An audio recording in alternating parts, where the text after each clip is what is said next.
Hello everyone, and welcome back to Dragon Age Inquisition with Chaos Counseling. Doing an extra stream today due to the simple fact that I have the day off. What's what I'm looking for? I had the day off because last night, me and Abby, well, I actually went to my very first concert. I've never really been a concert person, and I just requested to have today off because I figured I'd be way too exhausted after that to go into work today. Because again, unfortunately, the concert was on a weekday. But due to a combination of I can't fucking sleep, which is not that unusual these days, which is unfortunate. I figure I may as well take this opportunity to do a little more streaming, you know? So yeah, here we are. Okay, still haven't really unlocked that much more in terms of what's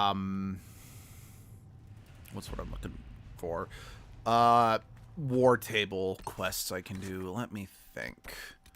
So yeah, we now have these two other places that we can explore now, since we're kind of at a bit of a point in the hinterlands where I'm still too low of a level to properly take on the demons and other enemies that I'm going to encounter exploring it. So,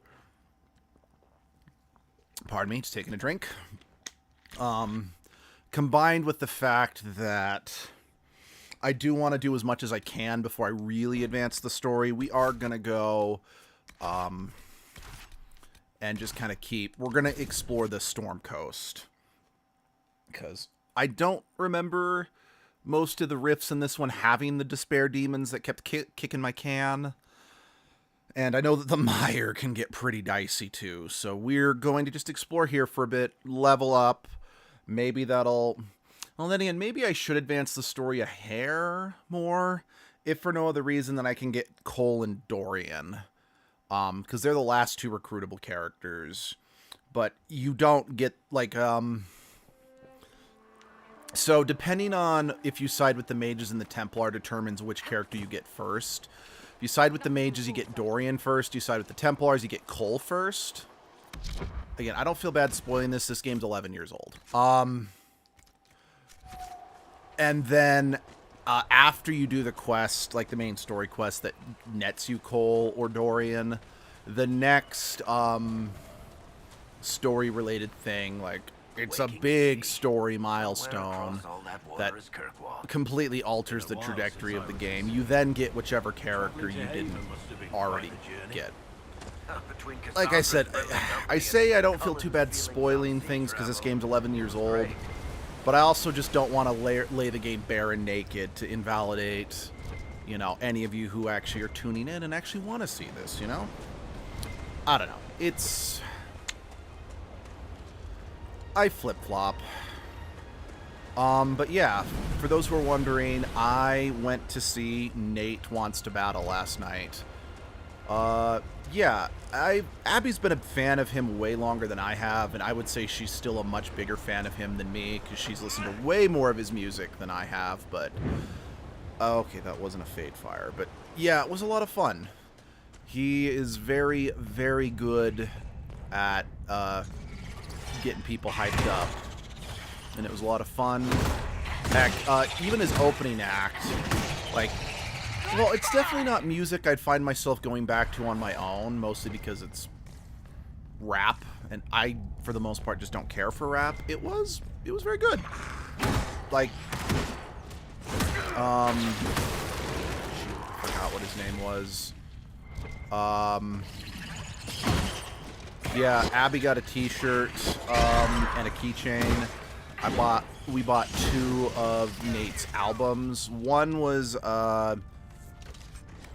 I think it was like his greatest hits albums, and the other was like a signed copy of that particular, because it's like the Phantom Tour, I think is what his tour is called. It's a signed copy of that.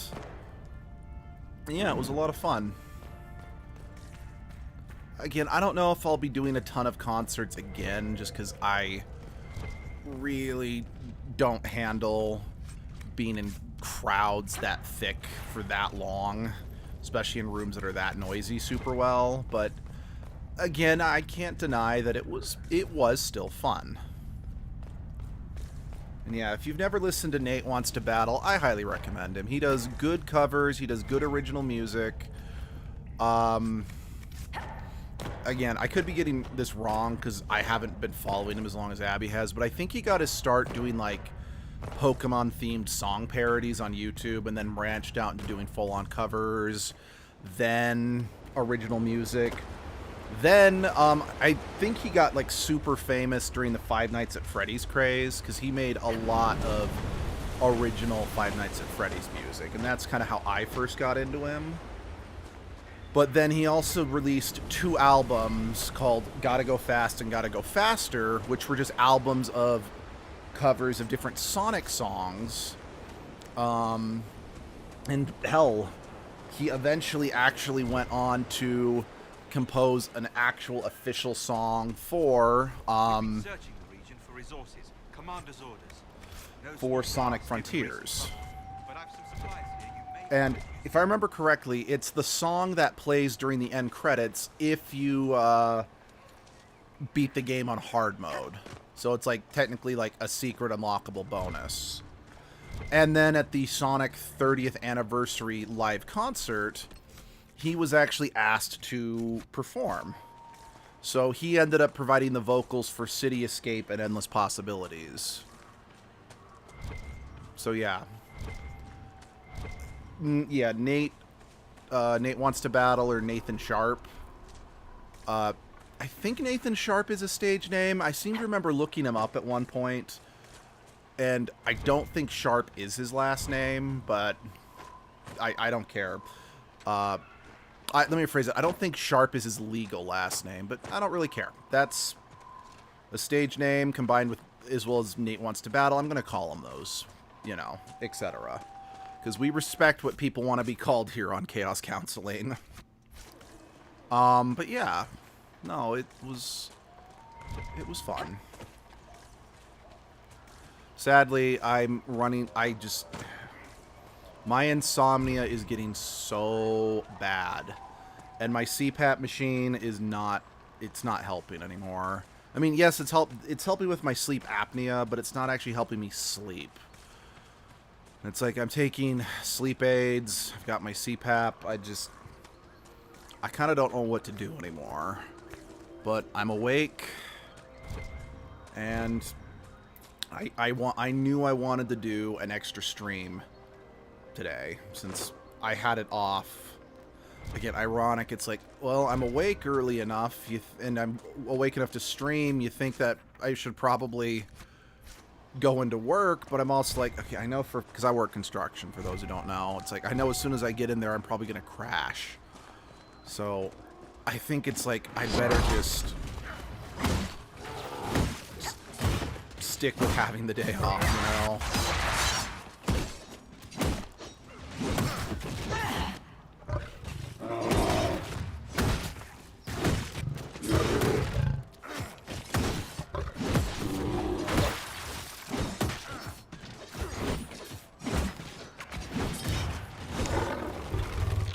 I don't know. It's difficult, to say the very least.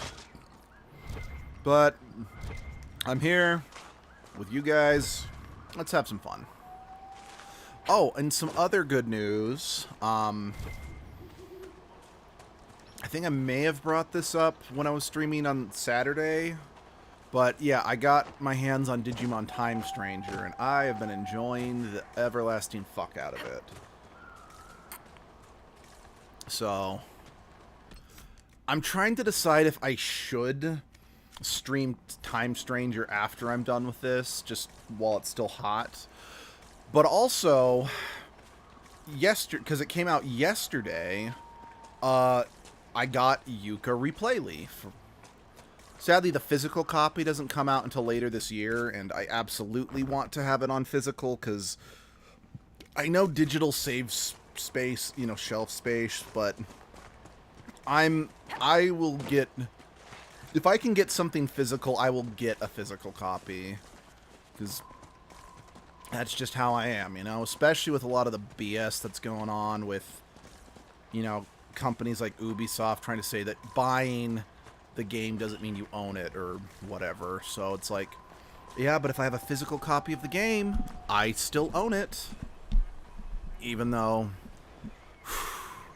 something that Abby and I are kind of wondering about is, given that EA is, you know, financially in a lot of trouble right now, and they're selling off a lot of their assets, meaning that the future of BioWare is uncertain, especially BioWare's like franchises and whatnot. But we're like, oh crap, what's gonna happen to, say, The Sims 4? And because Abby and I, should we buy, you know, grab a couple more expansions we wanted before it potentially, it could potentially be shut down? But my question is, I'm like, does The Sims 4 require an internet connection to even run? So it's like, again, I'm a little disappointed and a little concerned, because it's been on the back burner for a while, but I did want to do some Sims 4 content for Edgelord. And I mean, the next, because I was debating, I'm like, should I start The Sims 2 Castaway this morning with Edgelord? But I'm like, you know what? I've already done 2 Edgelord streams on Sunday and Monday, and kind of went out of my way to make sure I could beat Digimon Story Cyber Sleuth. Like, I can't keep prioritizing. Well, then again, I think it's just because Edgelord, in many respects, is something, like, I'm not saying I don't love live streaming and talking to you guys, but it is just me playing a video game talking. Whereas, at the very least, Edgelord, yes, I'm just playing a game as an idiot, but I think between that and the fact that I LARPed as Edgelord at a local LARP park, combined with I am writing an Edgelord comic now, Edgelord kind of is my baby, if you know what I mean. But it's like, I need to make sure I'm still prioritizing putting equal priority to my regular streams. Again, especially since, like I said, I do want to try to stick to my schedule to an extent. But at the same time, Digimon Story Time Strangers and Yuka Replay are out. And since I streamed Yooka-Laylee a couple years ago, and that's a game, Yooka-Laylee is a game that I helped kickstart, and by all accounts, I mean, heck, the Platonic actually got freaking Cat Icarus to help, you know, do the day one launch trailer, which was absolutely hilarious, by the way. like, I want to show that game and that company some support, because I freaking love Playtonic. Like, do you guys remember, I think Blossom Tail, that we did a one-off stream with Flaze? I think it was earlier this year. I don't think it was last year. I don't know. We've had so many issues with us actually spending time with Flaze. I don't remember exactly when we streamed that, but I found that game because Playtonic helped... I don't remember if it was help develop or help publish the second game. And I've been meaning to get back to Blossom Tail because I never actually beat it for a few reasons. But I still liked it, and I do still want to get back to it. So this question will be offensive. Again, especially since I do want to play the sequel. I mean, hell, speaking of going back to physical, I actually went out of my way to track down a physical copy of the second Blossom Tail game.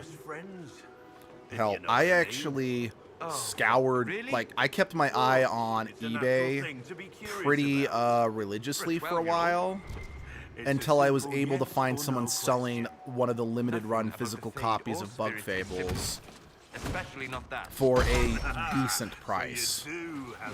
I mean, I actually was sad I didn't know about these, but a number of Shantae games had limited run physical releases on the Switch, which I wish I had gotten my hands on. But I did make sure to, what's it called?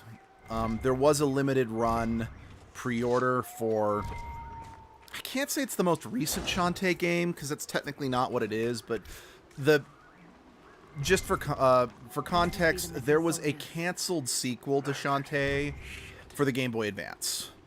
I made sure, and it's finally getting released.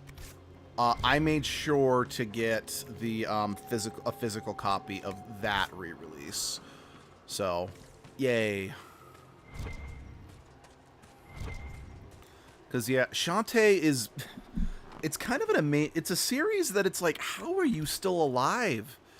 Because it's like the little series that could. Because, like, the first game was released at the tail end of the Game Boy Advance's... Or not Game Boy Advance, Game Boy Color's lifespan. Like, I think it was released on the Game Boy Color after the Game Boy Advance was released. So it's like, how? Then its sequel for the Game Boy Advance was canceled. But then an actual second game was released, I think purely on virtual stores. And just, it kind of flew under the radar. Then there was the one for the 3DS that came out a couple of years later. That, even though it's freaking amazing, like, honestly, Shantae and the Pirate's Curse is probably my favorite Shantae game, and is the reason I love Shantae. Again, it's kind of... and it's probably... I need to get back to playing Shantae. But yeah, it's phenomenal. And ironically enough, it's the Shantae game that's the least like a Shantae game. And what I mean by that is specifically, Shantae... big gimmick of Shantae is that since she's a genie with magic, she can... A big gimmick is that she shapeshifts into other animals. And though, so Shantae is usually a Metroidvania style game, and Shantae uses her different transformations in place of things like double jumps, or she doesn't unlock a glide, she can turn into something to glide instead, you know? But Shantae and the Pirate's Curse, from a story reason, is Shantae lost all of her genie powers at the end of Risky's Revenge. If you watched my live stream of that game, you would know, you remember that, like, Risky used a magic lamp to steal her power. Anyway, so that's a game where Risky and Shantae actually have to team up to stop the revival of, like, an evil pirate king ghost or whatever. So, rather than using magic, because Shantae doesn't have magic anymore, she ends up having to use pirate equipment given to her by Risky to traverse the map instead. And ironically, I admit I do kind of like the way it plays a little better. Partially because it's the most reminiscent of, like, classic, like, Metroid Fusion, which was my first 2D Metroid game. So I'm very biased towards that particular one. Because, like, Shantae gets some, like, a common power-up in Metroid is, you know, Samus, if you just run, if you have got a long open space, you can just run in a straight line, and you just keep building up speed, and then it lets you, like, crash through enemies and walls. Shantae gets a power like that. You also get, like, a hover. What's it called?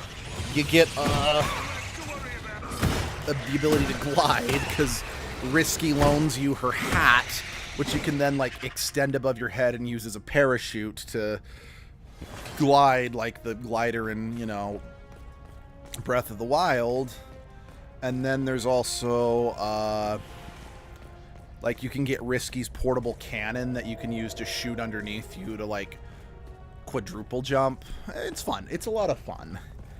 I would recommend, you know, hey, if you guys want to try Shantae for the first time, it's available digitally on the Switch and I think other platforms, but I have it digitally on the Switch.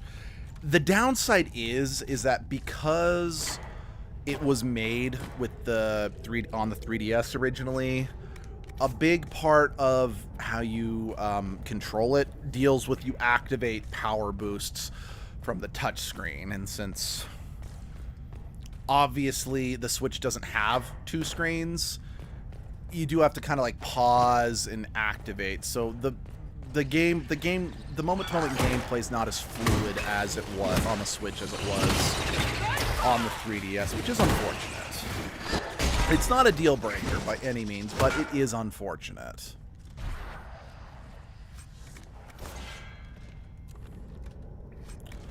And let's see. Then Shantae Half Genie Hero was kickstarted, and it released on tons of consoles, and then it had like a special release on the Switch, because the Switch wasn't out at the time of its release, and I pre-ordered and got that special edition. It's pretty awesome, because in that one it came bundled with like all the Kickstarter stretch goals and whatnot, all the DLC, and you know, it was fine. Like, the very first Shantae game is my least favorite for a few reasons. Mostly because, I want to be clear, I don't think it's a bad game. But it is very much a first game in a series with warts. It's very much, it's the first game in a series, warts and all, you know? And unfortunately, it's also the only Shantae game that has lives. And because, you know, it's a first game in a new series on the Game Boy Color, the game is a bit sluggish and can be unwieldy at times. So when I bought it, I digitally got it on my 3DS. I made, like, no progress with that game. I just kept gaming over left and right. But after the first one, my least favorite of the Shantae games is probably Half Genie Hero. Not that I think Half Genie Hero is bad by... Well, actually, maybe I like the second one the least, because... I don't know. When I say I don't like a Shantae game, I don't really mean that. Like, yes, I'm not particularly fond of the first one because I couldn't really play it, but I can't say I just like it. So, I guess what I'm saying is there is no Shantae game that I think is actually bad. All the Shantae games are good in their own way, and some are actually really good in context. But the reason why Half Genie Hero, I don't like it as much, is because the other 4 Shantae games, even the first one to an extent, were Metroidvania style. And if those who don't know what that means, a Metroidvania platformer is a platformer that is sort of open explorative. Like, yeah, it's a 2D platformer, but it's like, here is like this castle map. You can explore the whole thing to your heart's content. It's just usually progression might be locked out behind, oh, you need to get this certain item or power up. Like, oh, you want to progress? Well, you need to unlock the power-up that lets you break through this wall or something like that. And then, you know, usually towards the end of the game, like a whole castle or planet or whatever it is you're playing, you can explore everywhere, and usually it's like it incentivizes you to revisit old areas with new powers and whatnot to try to see what you can do now. Half Genie Hero was more of a level-by-level selection, so it's kind of like the old Marios, that it drops you at a starting point. Like, there's a big map, you pick a level, it drops you at the starting point, and you just run to the end, and once you achieve the objective, you then just go back to the overworld map and go to the next place. And the game is still a lot of fun to play. It's very responsive, the controls are tight, it's enjoyable, it's just, it lacks that explorability. Not that it's not there, or at least not the same explorability, because... So, Half Genie Hero, for better or for worse, it has because it was a Kickstarter, one of the stretch goals was they kept adding more and more transformations for Shantae, for better or for worse. As a result, there are so many transformations for Shantae in Half Genie Hero, and some of them are a cute novelty at best, and others, like probably the most broken ability in any Shantae game is the Harpy. So it was just you, because it alone in the vast basically just lets you fly. What are you on about? The lone wanderer searching the world. What's he trying to find? Love? Absolution? So, like, revisiting someone old with a levels, strong arm and or old strong area, will yeah, just find old out levels, more. once you get the Harpy ability, But what does that yeah, things really open Wanting up to kill to more you, dogs. so... You're just like Sebastian.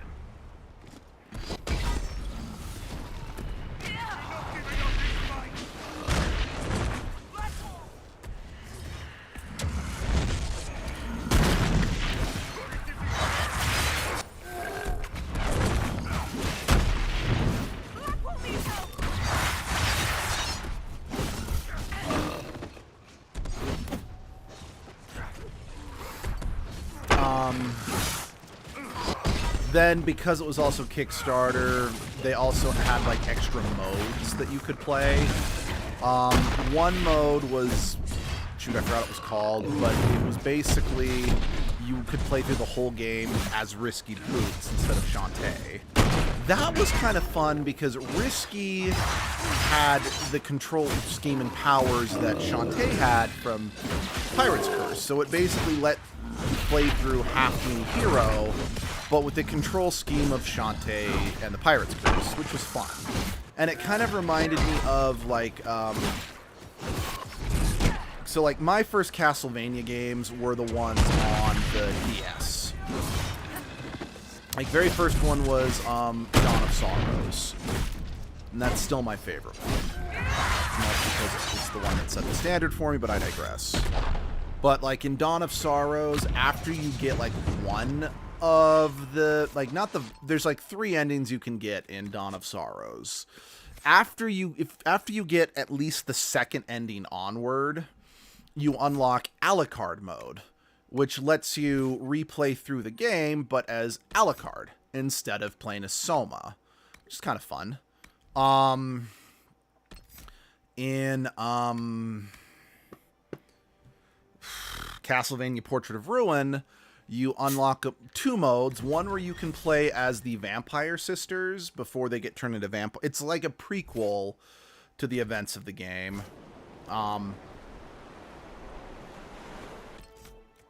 And then you unlock a mode where you can play as Richter in Portrait of Ruin. To my understanding, that one is more just for the novelty rather than, like... Because, like, Alucard mode, for example, in Dawn of Sorrows is...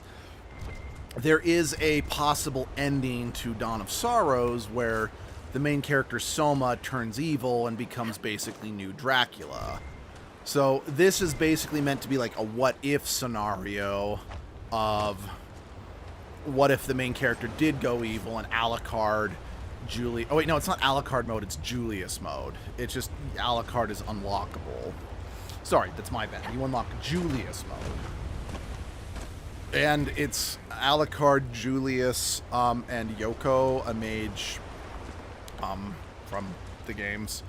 They all three of them kind of team up to go kill the main character, so...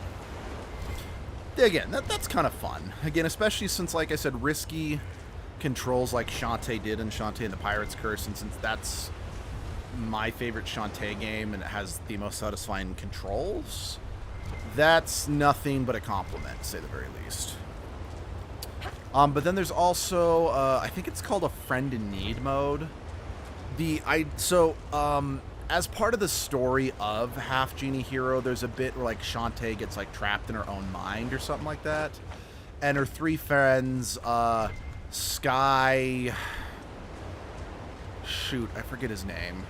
Bolo, that's his name. Bolo and Roddy Tops basically have to go through her dreams to rescue Shantae.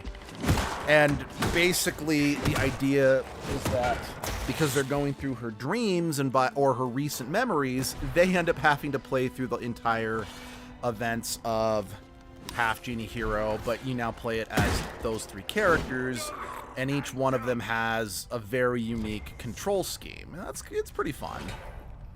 Because, like, Sky's whole gimmick is that she can have her eagle attack at range. But she doesn't have any overhead attacks. I don't really remember what Bolo's deal was, mostly because I used him the least. Because, again, Sky's got better range, and Roddy Tops is probably the one I played as the most because she has, like, an overhead swing. And in platformers, being able to attack above you is... You know, it'll save your ass. Because, hell, I remember when I played Julius mode in Dawn of Sorrows, despite Yoko being the worst character in terms of physical combat, 'cause she's a mage, I actually used her a lot in platforming segments because she's the only character of those three who had an overhead swing. Alucard and Julius both only attack directly in front of them, which, when you're trying to dodge around, you know, Medusa heads, that's a problem. But yeah, then they also had, like, other modes that I thought were kind of odd. Like, there was, like, ninja mode, which you basically played through the events of the game, but Shantae now is, like, got a ninja costume. It was cute, but I didn't really see the point of it. Likewise, there was a similar mode where you played through, but Shantae was, like, a police officer. She had, like, this cute little police officer onesie. I think she had a gun. But I didn't really see the point of it. Because at least with, like, the Risky Boots mode or the Friends in Need mode, there's, like, an in-universe reason why you were doing this. I know, I'm asking for, like, story and in-universe logic in a platformer. That's not usually the point, but I want story in my video games, you know? I mean, it's kind of like when I was playing through Sonic X Shadow Generations. I kind of concluded, I'm kind of glad I didn't play Sonic Generations when it first came out, because I would have hated it, because it had no story. And since, yeah, I know, story in a platformer, whatever, platformers are more about the gameplay, not the story, but because I'm a story guy. Like, story and characters are the things that I think are more important than gameplay. Not that gameplay isn't important, like, it is, because gameplay is, at the end of the day, the most important part of the game, because it's what sets it apart from watching a movie or reading a book. But I guess what I'm getting at is, like, just as an example,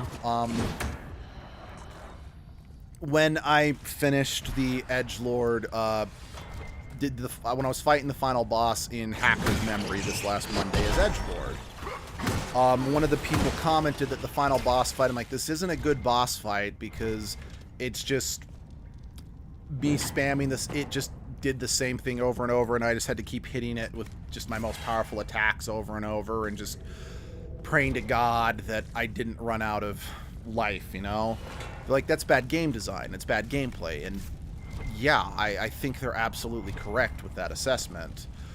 But it wasn't something I really cared about, because I was enjoying the story, the characters, and even the gameplay. Because, like, for me at least, when it comes to, like, the Digimon story games, simply, like, getting the Digimon, that's enough for me. I don't really need anything else. Because that's just fun enough on its own merits. At least for me, anyway. But I can understand why some other people might not feel that way. Because, like, in Abby's case, when she played both Digimon Story Cyber Sleuth games, she used New Game Plus, and outside of having her own, like, Lopmon that she raised, because that's her favorite Digimon. I mean, heck, she actually went to the final boss with a Lopmon. I mean, she still had a Cherubimon, because she loves because, you know, Lopmon did line or whatnot, but she used my New Game Plus and used my Digimon that were already super high level for her playthrough, because she just wanted the story, and she just wanted to be able to play a game with her adorable little bunny rabbit, you know? Because, yeah, I will admit, I do struggle a hair to recommend Digimon Story Cyber Sleuth, both of them, due to the sheer amount of grinding you have to do if you want to complete the field guide, combined with other factors, if you know what I mean, but I still think it's fun. I don't know. I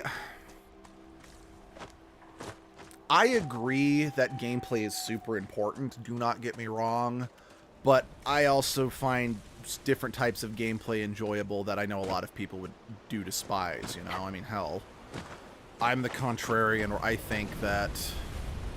Wait, where's the... It's up there, isn't it? I mean, as just a contrarian, Mass Effect Andromeda is my favorite Mass Effect game. And heck, I like the Mass Effect games. Like, my personal ranking for favorites is in reverse order. And I know that's a controversial take, because most people say Mass Effect peaked with 2. And objectively speaking, they're probably right. But I liked how Mass Effect, you know, 3 was a culmination of 3 games. Yes, it didn't have enough variety to really deliver on the choices mattering like they promised. And Andromeda was certainly glitchy, but I didn't really have a problem with it. I kind of feel that Mass Effect Andromeda got shit on a little too harshly. Partially because, well, the women didn't all look like supermodels.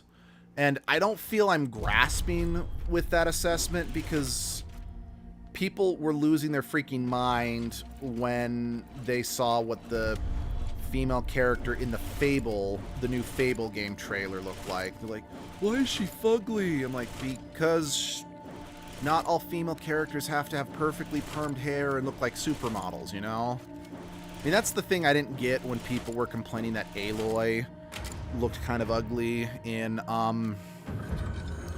the second Horizon game. I'm like, she's a cave woman.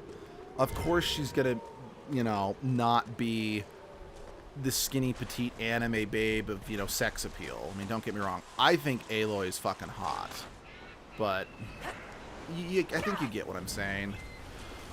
Okay. Dang, I really hate that this happened, like, I think 2 streams in a row. But it is. I think it's just because my sleep schedule is getting kerfuffed. My bodily functions are too. So I do apologize. I will be right back. I do need to take a quick bathroom break. Again, I'm sorry this happened so early into the stream. We'll be back in about 3 minutes. Okay?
As always, I really appreciate your guys' patience.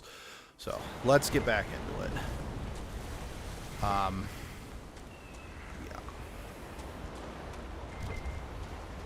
Yeah, I know, like, one major criticism that was levied at this game when it was new, and I do still think holds water now, is that it's an open world, or it's constructed like an open world game, but the levels themselves are kind of small and samey. And there is truth to that to an extent. I don't think it's enough to ruin the game, at least it's not for me, but...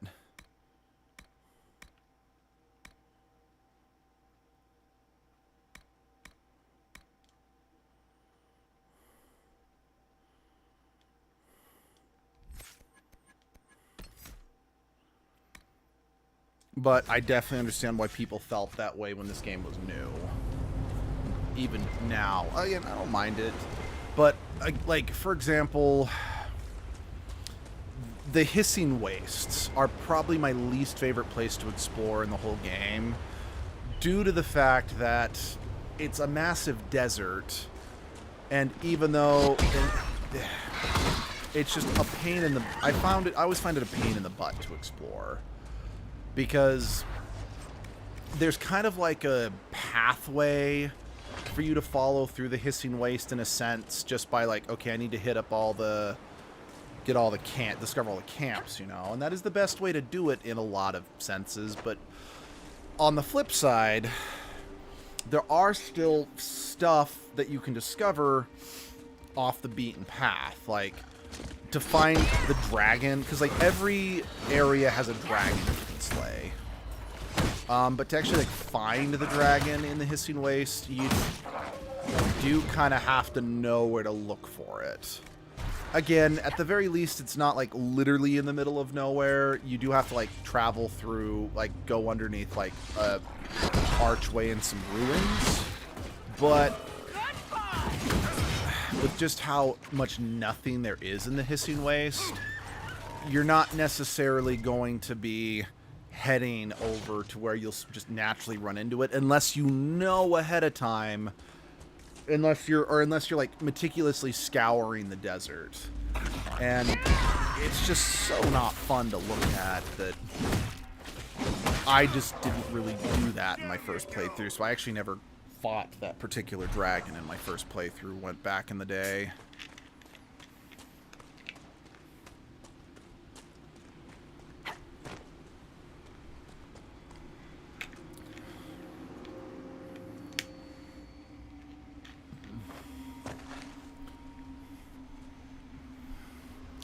I think there's another level, I think it's the Emerald Groves, that I'm also not super keen on, but for like different reasons.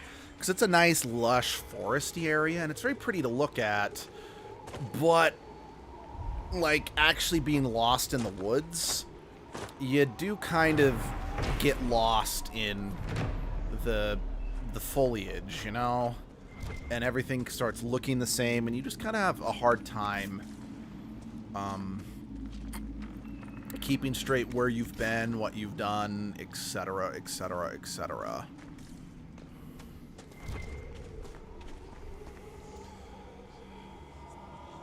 So yeah, it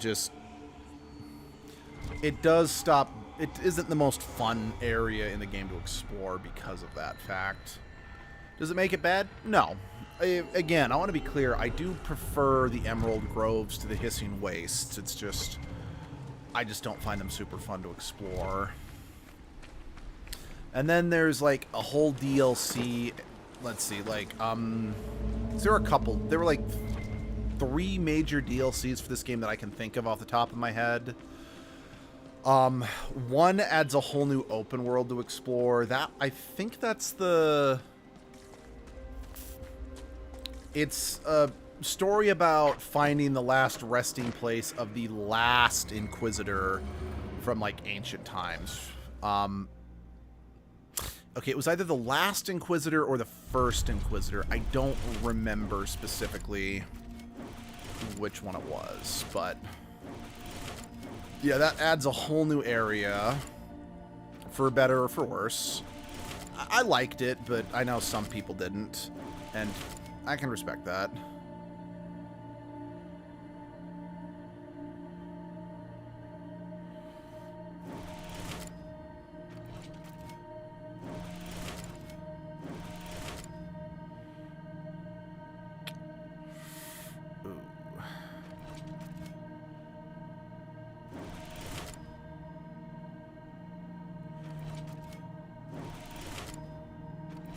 Nope, I think I just bricked myself.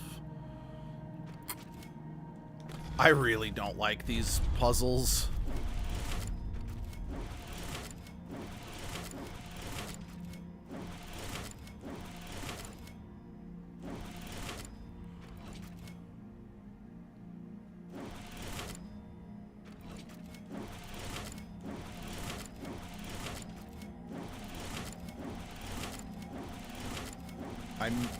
This may be the absolute wrong thing to do.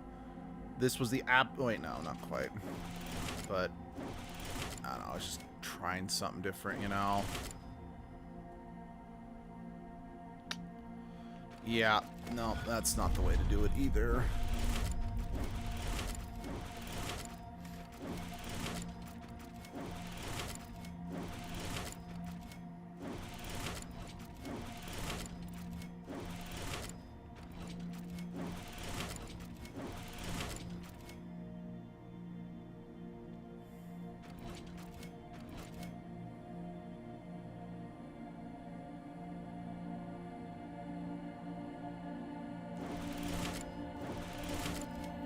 don't think I can complete this.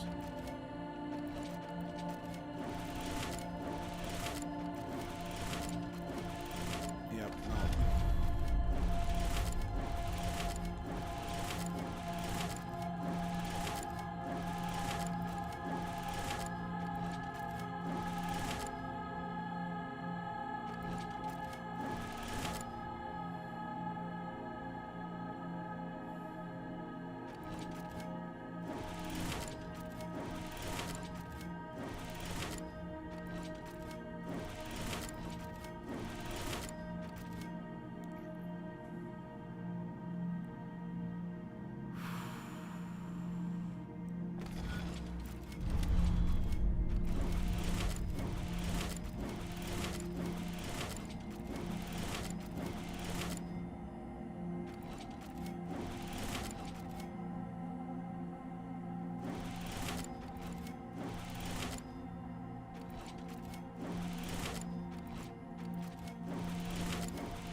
Okay. Fuck it.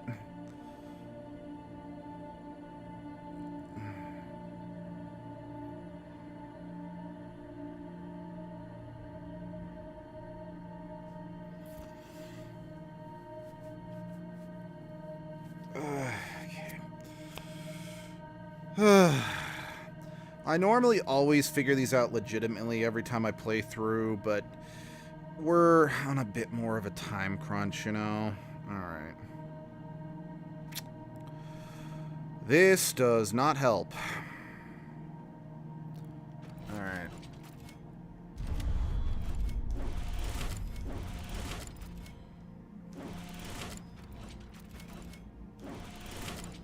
Oh, god damn it. You know, this actually does make a lot of sense now, starting there instead.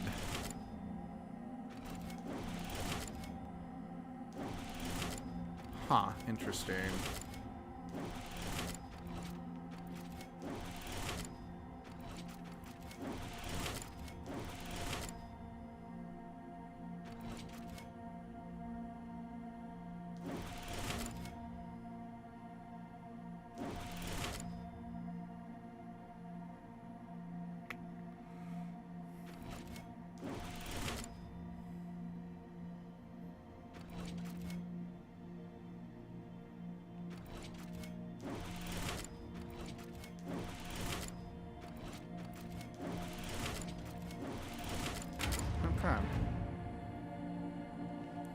It's a tree. Edgelord would be so triggered right now.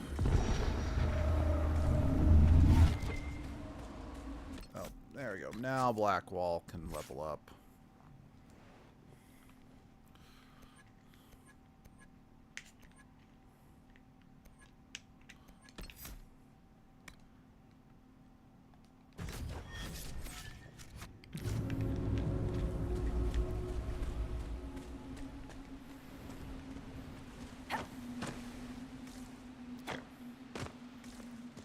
Nothing over here but pretty scenery.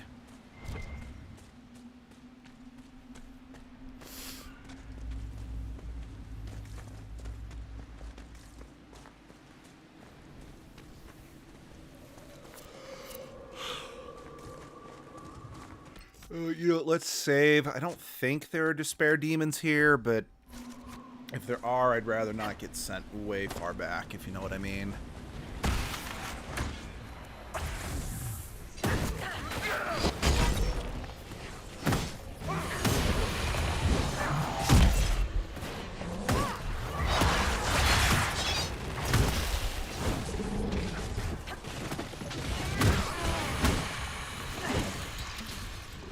You know, I've also just really realized how much I just do not like the Kunari the more I think on it, because their entire methods of conversion and, you know, getting members is just cult behavior 101. They, you know, prey on people who feel directionless in life and promise purpose and answers, you know? Sorry, I was just kind of thinking about all the companions, because, like, you know, we recruited Iron Bull here, so I just started thinking about the Kunari and how just, I do not like them. So I remember when I first encountered them in Dragon Age 2, I initially liked them a lot, but that's because I wasn't really paying as much attention to the finer details of them and their religion. Also, the Chantry is so unlikable in this universe that the fact that they were sticking it to the church, I'm like, fuck yeah. But I have a hard time, like, just fully saying, hell yeah, Kunari, because they're just as bad, but for different reasons.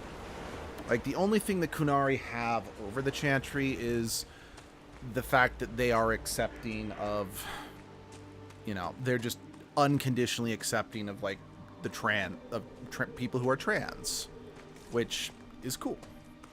I do think that's because, again, it's important to remember Dragon Age Origins is a bit disconnected from the rest of the franchise because it wasn't originally intended to be a continuous franchise with overlapping story like Mass Effect until the second game forward.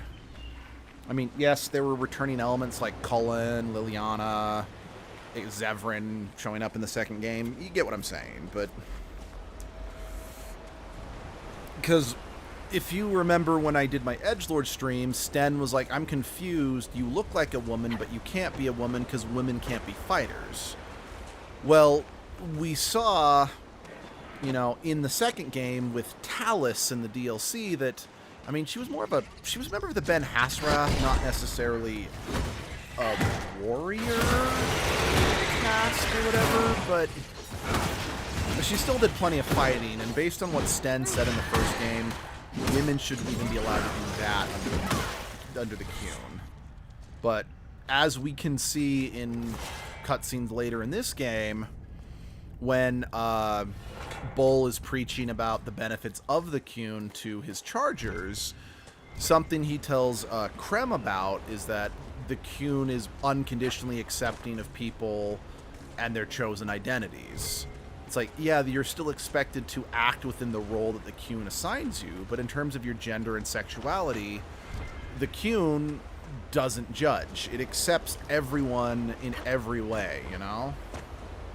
And yeah, it's interesting because it is very different than how the Qun was initially portrayed in the first game. And by that, I mean really didn't appear in the first game at all.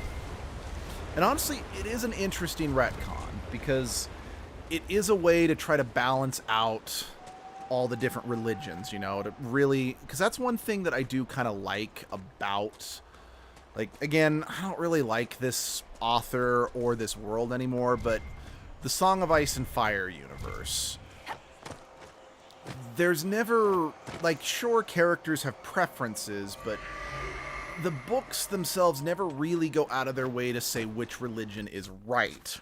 In fact, dare I say, the books and the show end up confirming that every religion is true in some way, shape, or form.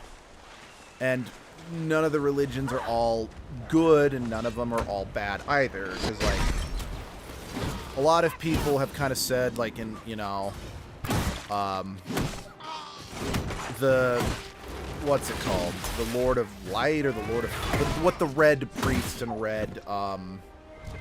the Red Lady worship. They're like, in a lot of ways, he seems like one of the more benevolent or helpful gods in the Song of Ice and Fire universe, but he still has his shadow slaves that can be used to assassinate people. So it's like, yeah, clearly not actually that good, or at least not a paragon, and etc. I kind of forgotten like all of my like individual points of like, here's where like the 7 are shown to be good, and here's where they're shown to be bad, you know? And then the gods of the north, etc., etc., etc. I don't know. It's also one of those things I probably forgot, because when I kind of decided that Song of Ice and Fire and George R. R. Martin just weren't worth my time anymore, I just kind of mentally checked out, so my brain like wiped that part of the hard drive to make room for something more relevant, like, ooh, new Digimon names. It's funny, so for years and years, like, obviously not since I was like a little kid. Because when I was a little kid, I had my own OC Digimon that I'm like, that's my Digimon, because they're overpowered and shit. But from a very young age, I've always known that I'd want my partner Digimon to be Candlemon, because Candlemon can digivolve into a lot of my favorite Digimon. Like, it's the 2 champions that are often associated with it are Meramon and Wizardmon. And, you know, well, you know, back in the day when Digimon first came out, we'd always argue over which one of the Digidestined Digimon, like me and my 2 siblings, would be like, that's my Digimon, or etc. Because, like, older brother got dibs on Agumon and Gabumon. Sunshine got Patamon and Palmon and Birdramon, because I don't want no stupid girl Digimon. So that kind of left me with Kabuterimon, or Tentamon and Gabumon.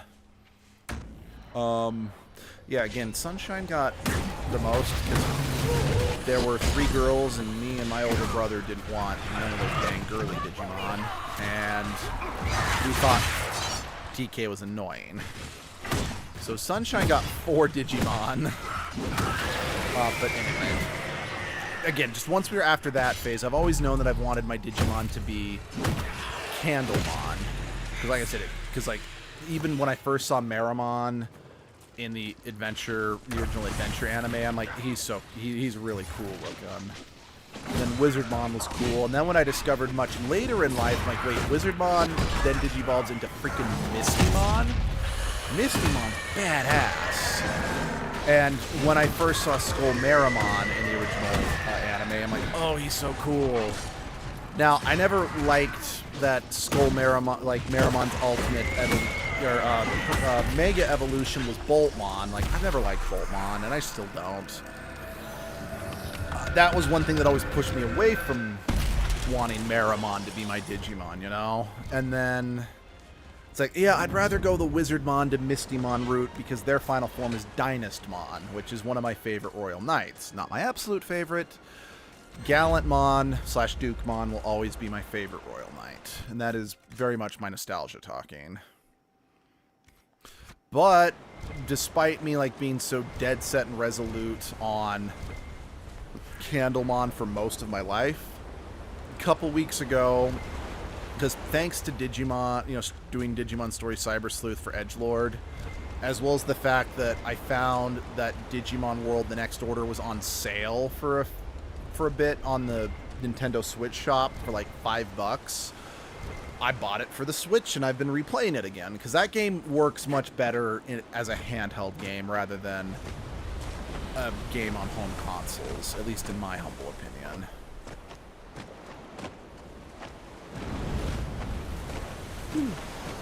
Excuse me. So yeah, I've been watching more Digimon videos on YouTube, which means my algorithm has been showing me more like Digimon videos and Digimon shorts. Well, one that I came across was about a Digimon that was like created for like a Chinese exclusive Digimon game, I think.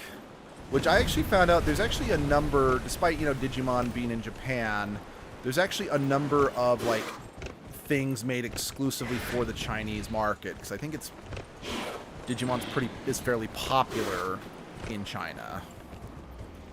But it's... Okay, hold on. I still have it pulled up on my phone. I just want to make sure I get its name right.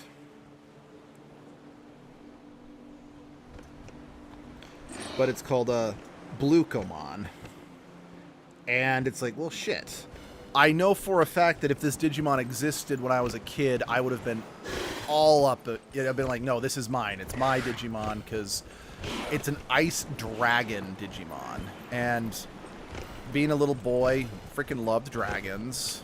And I was obsessed, like, when it came to, like, when, like, Avatar... Actually, this was even, like, before Avatar. Went, like, just elemental, whatever. And, like, ice was always, like... I like ice. It's my favorite.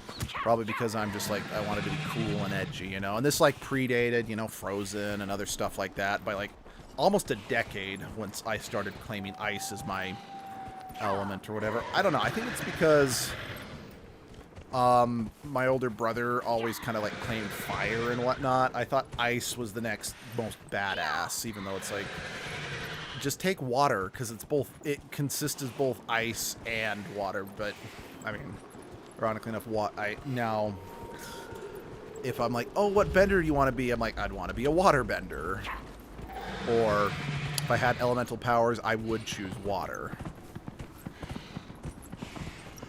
But I digress. As a kid, like I was saying, I loved ice.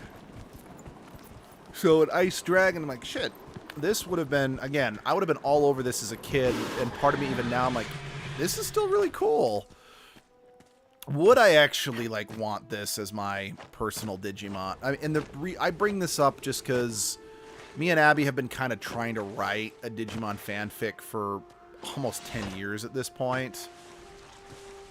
So I'm always like, okay, which Digimon would I want to represent, to be with my character in the fanfic, you know?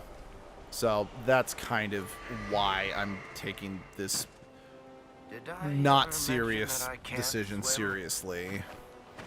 Because, yeah, again, that new Digimon, it's like, it's an ice dragon that its mega form is kind of like an ice dragon knight. So it's like, it's literally checking off all the boxes of what I like, you know?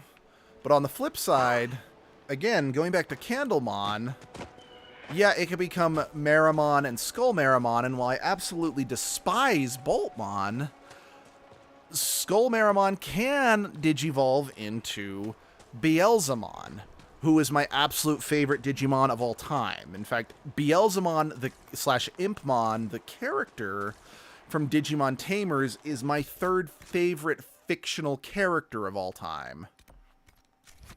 So, yeah, hold on. Okay, hold on.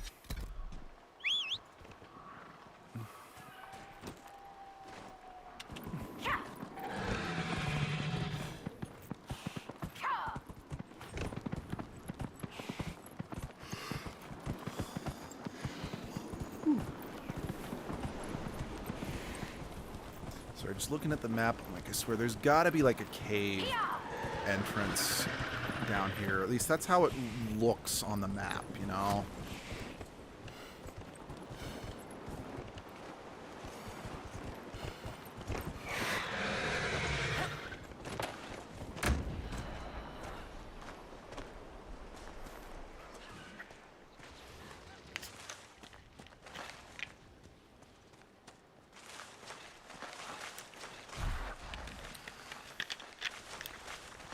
Sorry, I was just taking a drink, so I didn't have my hand on the controller, so I couldn't press the jump button.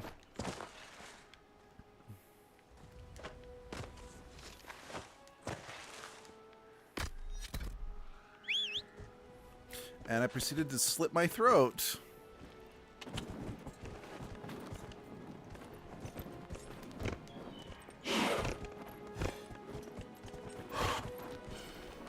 We gotta Skyrim this bitch. Oh, so speaking of Skyriming this bitch, around the time, you know, over like 12 years ago at this point, when The Hobbit, The Battle for the Five Armies came out, people were joking. Like, I saw a comic of Thranduil, the Elven King from the Hobbit movies, riding his elk basically, it's like, we need to get into the Lonely Mountain, and Thranduil's like, I got this, and you see him, like, riding his elk, but, like, he's glitch riding it up the side of the mountain, like, out of Skyrim. It was pretty damn funny.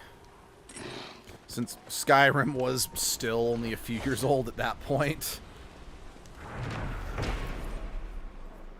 You know, it's crazy how Skyrim, I want to say it came out in 2011.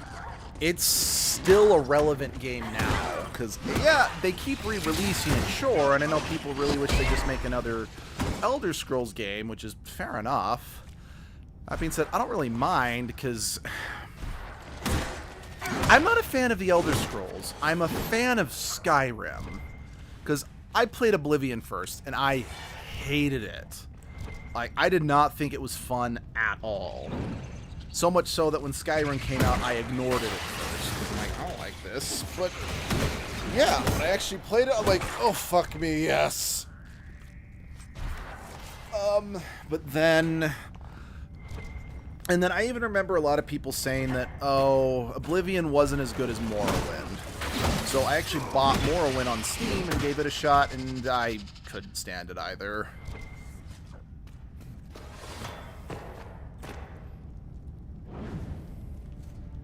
But I just have kind of found, it's very hard to get me to fully fall in love with an open world game with weight limits. Like, let's make that distinction. Part of the reason why I find a lot of Bethesda games is the weight limits. And if I'm not able to find, you know, a house or a proper storage super quickly, it gets frustrating because it's like, okay, on my first playthrough, I don't know what to prioritize in terms of what do I keep and what do I need to throw away or sell so I can keep exploring, if you know what I mean. I know that was a big part of the reason why I just could not get into Fallout New Vegas, was because I couldn't figure out how to get a house. But I was able to get the house very quickly in Fallout 3, so I was able to still get some enjoyment out of it because I wasn't constantly freaking out about running out of carrying capacity. That being said, I did end up selling a lot of the, you know, books that I had collected because I needed cash, and I didn't realize it's like, oh, don't sell the books because later on there'll be someone who will actually specifically buy books that are still in good condition for a much higher value than anything you could fetch in one of the shops.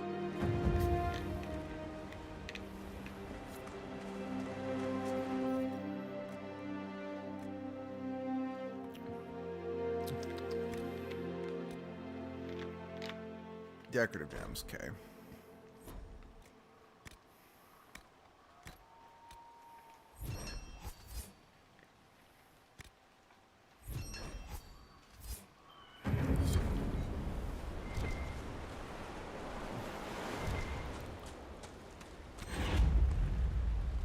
Dispatch for you.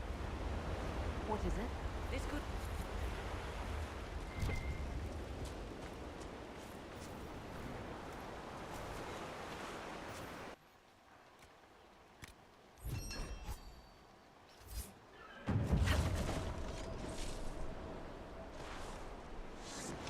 I'm stuck there. This might interest you, sir. What is it? This could help us. Oh yeah, there we go, Spider Ichor. That's the thing I was talking about earlier about why with this game versus like the last ones, it's like, don't just always sell valuables because like Spider Ichor is a valuable. Meaning I kept collecting Ichor and then selling it when I went to clean up my inventory, meaning that I kept delaying completing that quest. That's why I do prefer like the junk how it was in the first game, because anything you picked up that just existed solely for the sake of selling was junk. Whereas here, valuables do consist of things that exist solely for the sake of selling too, but also include The wardens were here at some point. like This camp materials was like the abandoned spider some time ichor. ago.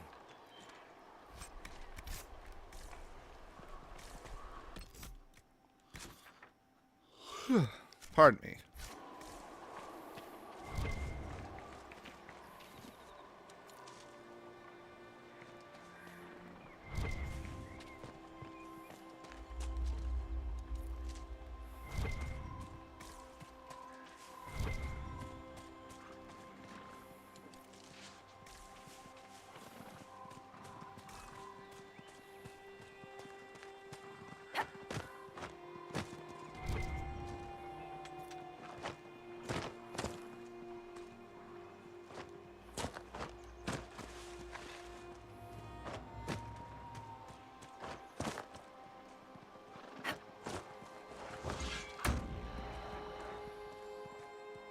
That's odd.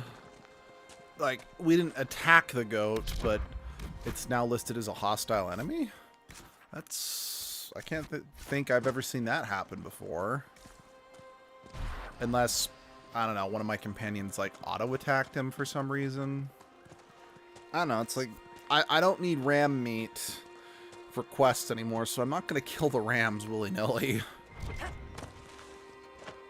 Apostate's Landing. Where's... Okay. Well, I hope they, you know, land safely and had a nice flight.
Oh, stop.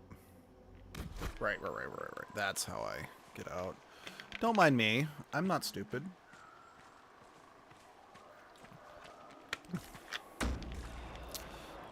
If I remember correctly, this particular Signs of the Grave Wardens is one that I always struggle to find. And I think it's just because it covers such a large area, and, you know, it's like, it's layered. Like, there's ups, there's downs, there's unders, etc.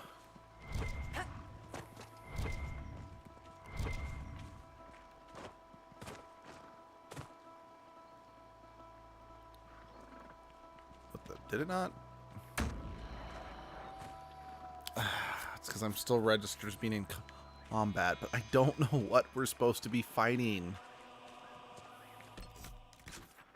Ay, ay, ay.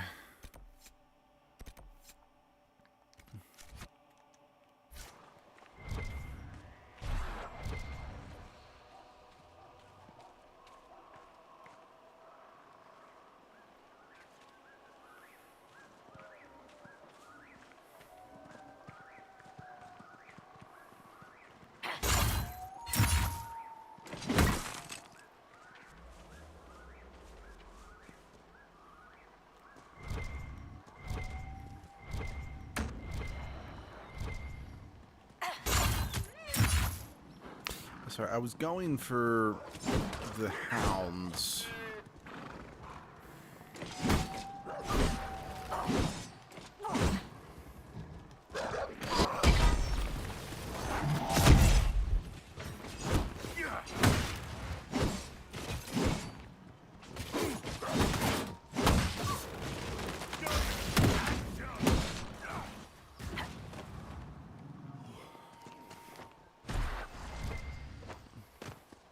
Okay, can I now enter? Yes, I can. Okay. That was annoying.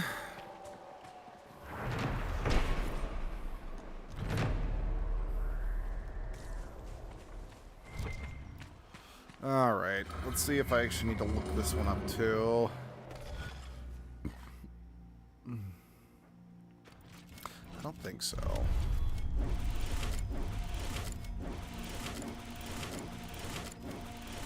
This one, I think it looks more confusing than it is, you know?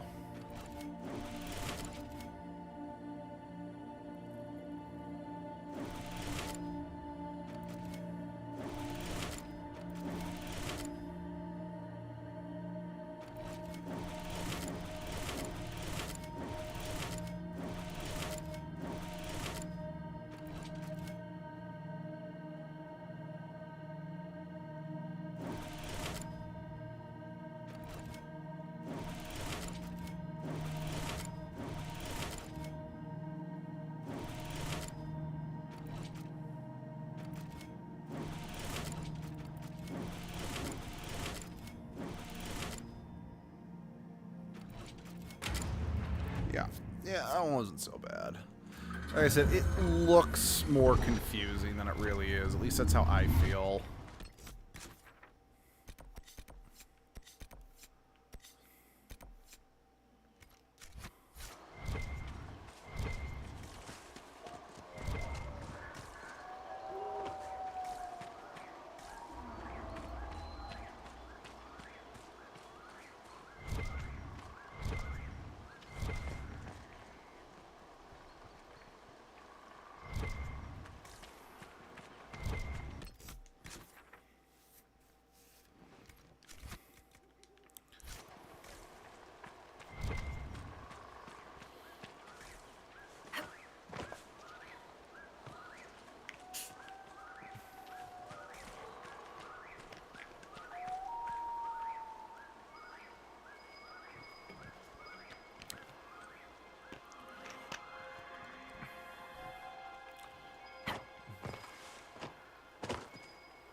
Looks like Nice. several wardens were traveling together.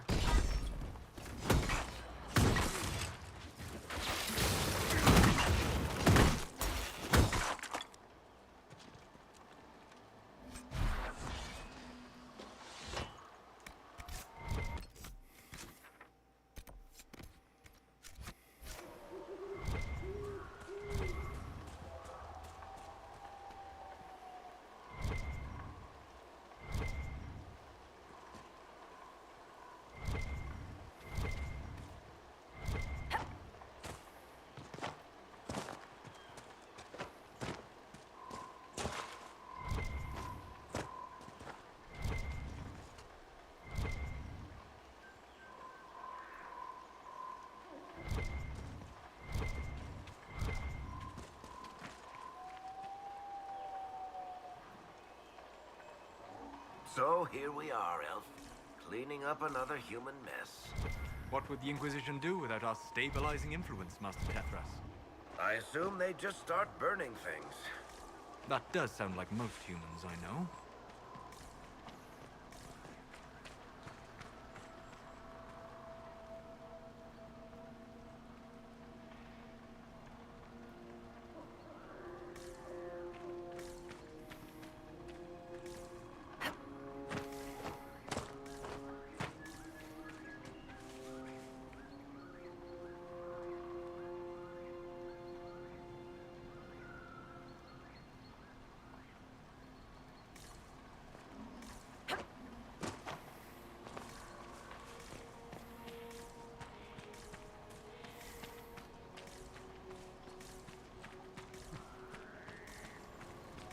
Yeah, I don't know why I thought it would be there. It's outside of the range, but I don't know. I just saw, oh, a camp. Maybe.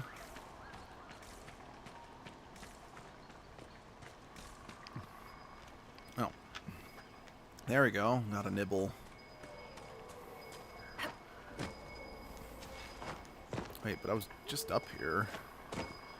Maybe it didn't register this one until I left the area because there was another thing here too? I don't know. I think the I got it. That's what matters. Inquisition could benefit from this.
I don't necessarily want to get my horse because I then can't. I don't think I can. Yeah, I can't scan on the horse. Well, then again, I don't need to scan. I just need to find the cave. Yeah, screw it. Oh, well, that thing fell from the sky and crushed me.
I'm glad my mount is impervious to damage. Oh, yeah, that stretch felt good.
Here we go. At least I'm 99% sure this is where I need to be.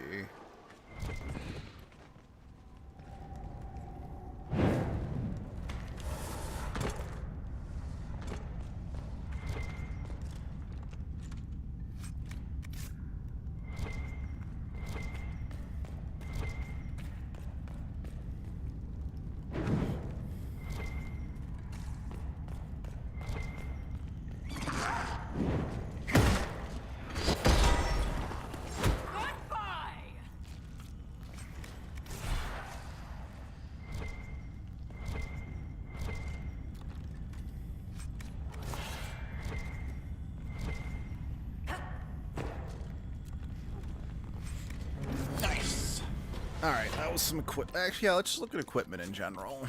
So I haven't looked at if I've gotten anything new this entire... Oh, I'm definitely going to use that once I get to a high enough level.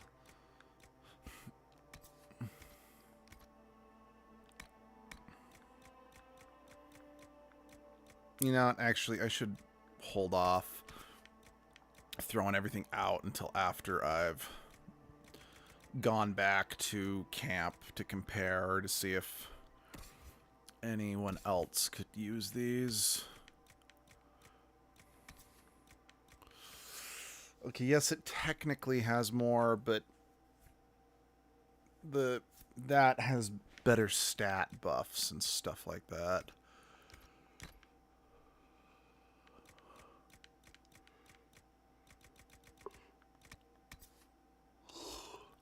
Yeah, we're gonna keep the shield you've got. We can give that other shield to Cassandra.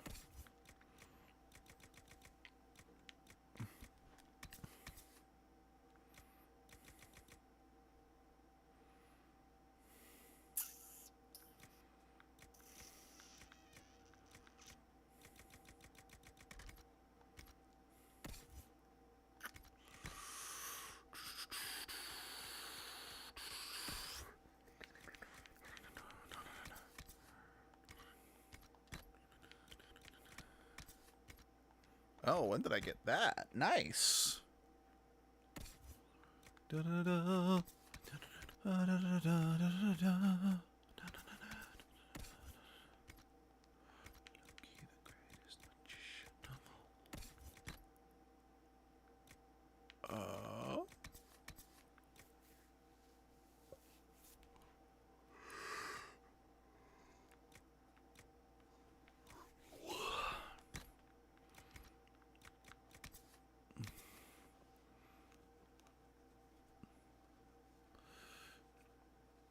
Huh.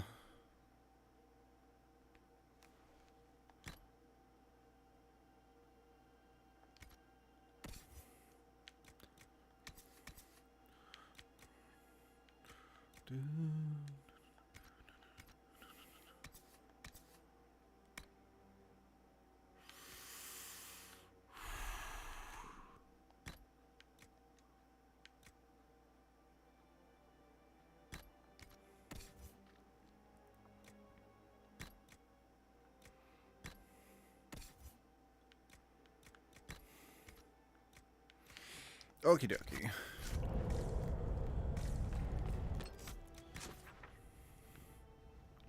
Okay, I need to go swoop. I know there isn't as much I can explore just yet in terms of the Storm Coast, due to the fact that part of the area is locked behind like a stone door. That you have to do a war table operation to unlock, and I don't remember if that operation doesn't become available till later in the game, you know? Because I don't think just discover... I think I need to do more than just, like, discover the stone door, you know? But don't quote me on that. I always forget exactly what causes that operation to become available. Sorry, goat. Or ram, or... That ram was the goat.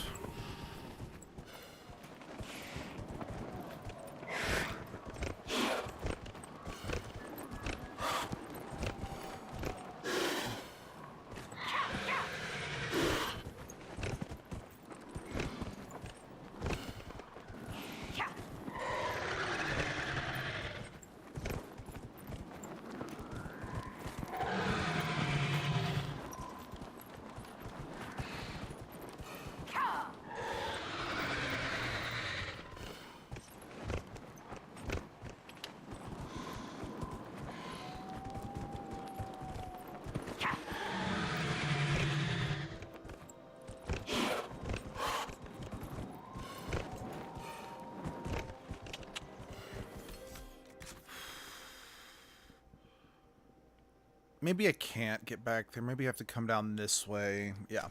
Let's operate on under that. Because if nothing else, I can hit the camps. Then I can try to come back here.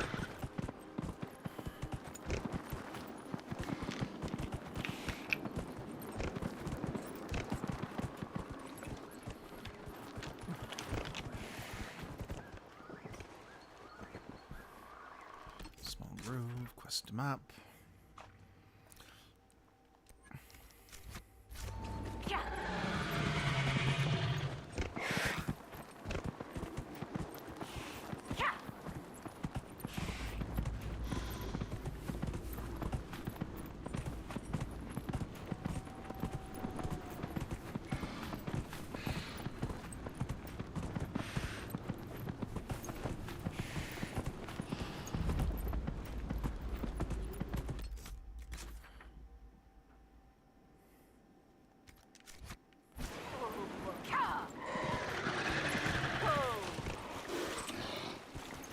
Oh, for a second I thought that was a bear. Huh. I'm not sure what that is, but we're not gonna bother it. It's not bothering us.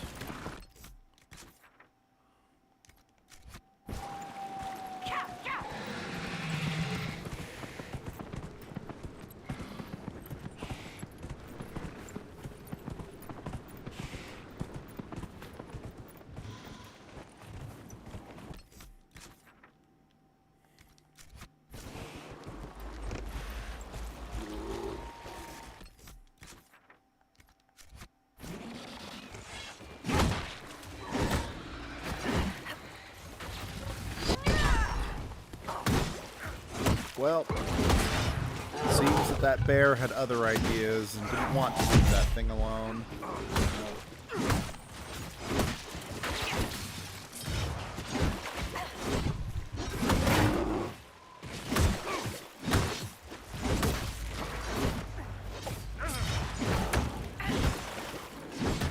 One less to worry about.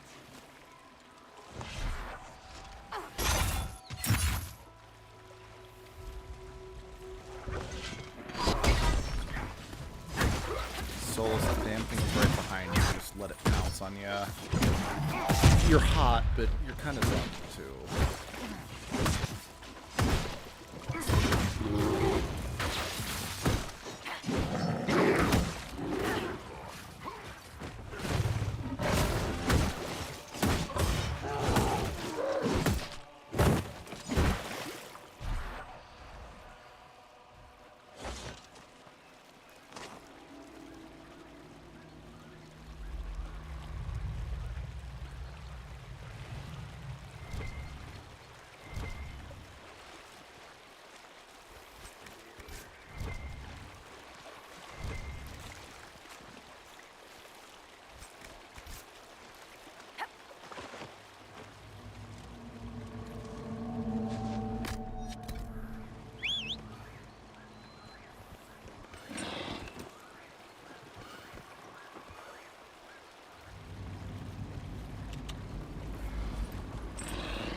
Sidetracked, yeah. Pretty... Yes, this is the way I want to go. Follow the river. Follow the river. Just around the river bend. Just around the river bend.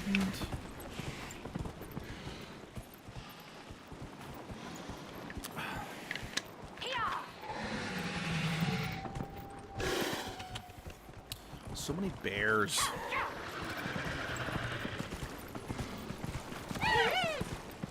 Damn goat. I'm sorry, but damn goat.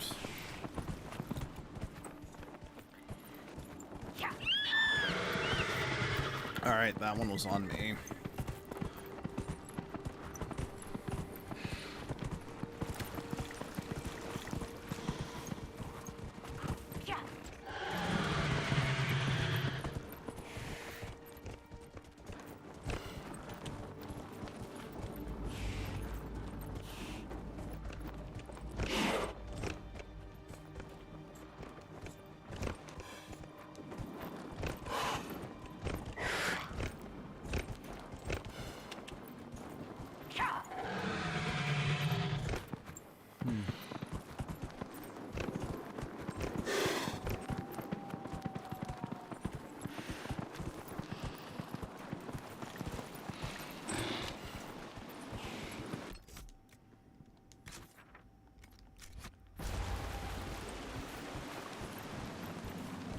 spiders. Could probably get some ichor from them. There we go.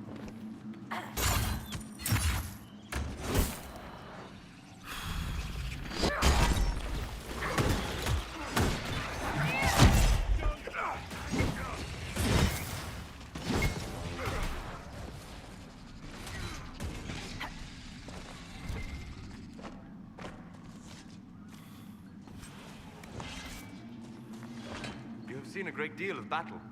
We all have. Not all. Not like you. You live and breathe war. You understand it. It is home to you. What's that supposed to mean? I intended no offense. We have both seen terrible things. We have watched death and destruction render that which we love unrecognizable. It is calming to see something familiar in another. Well, that's one way to look at it, Solus.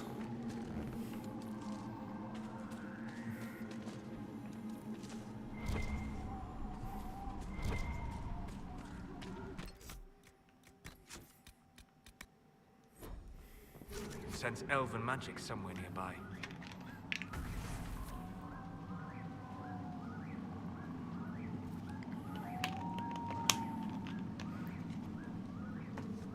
Okay. Oh. Right there. That should help ward off demons.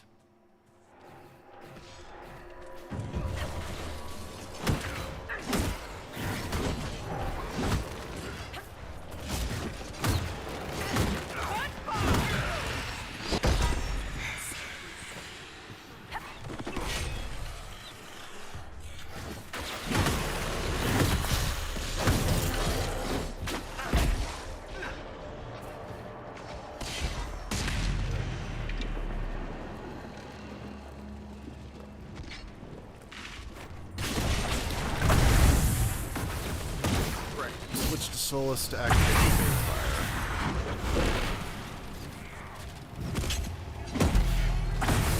Oh crap, despair demons.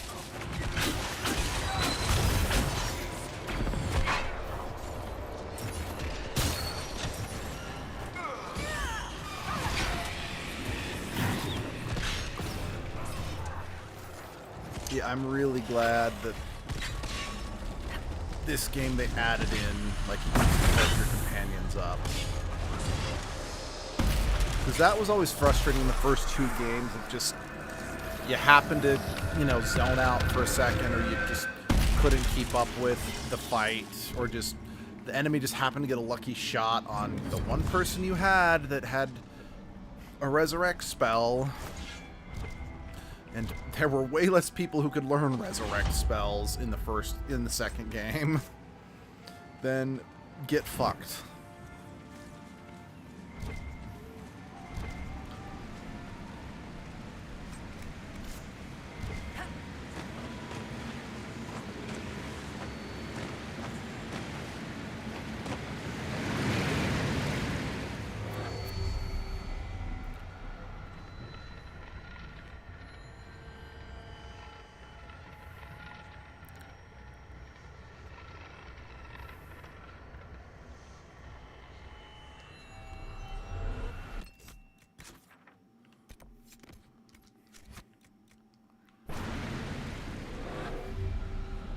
Doo-doo.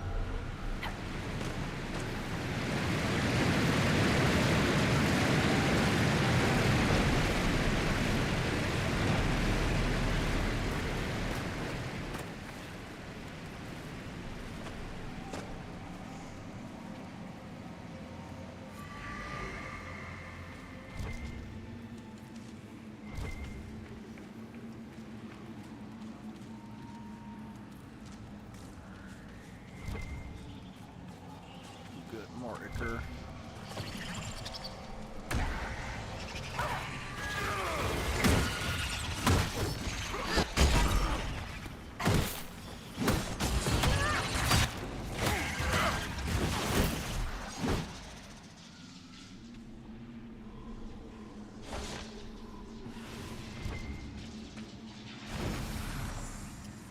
You seriously not gonna... Damn it. No ichor from either of those two spiders. Disappointing.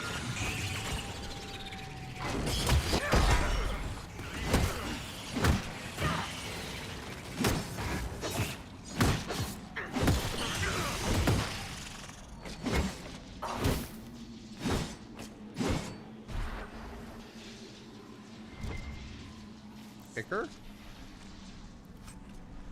Good.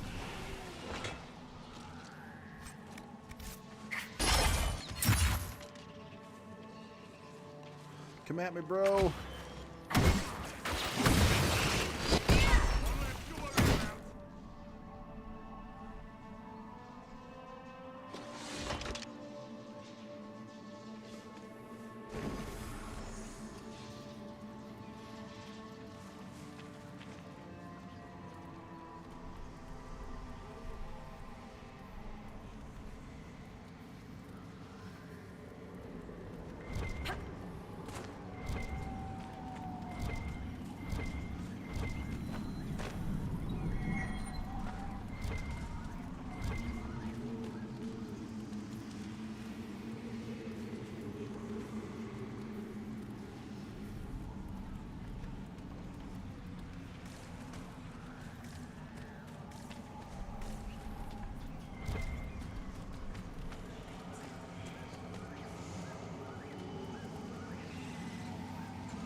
Okay. Got the Icker I need, so just get that turned in. I think that's the last one I really need to worry about in terms of, like, having valuables in, you know, that I need, whereas everything else is not considered a valuable that I need to turn in, and it's more like a crafting material or whatever.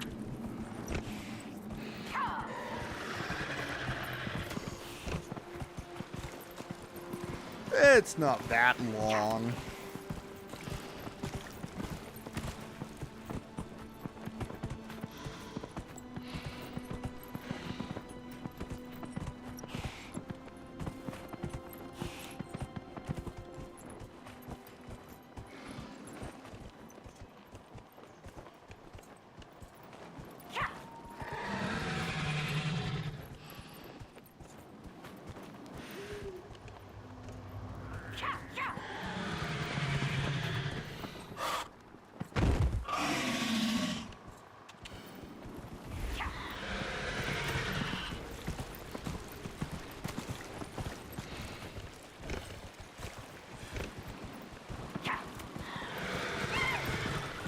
You ran into me. I'm not taking responsibility for that one, Mr. Ram.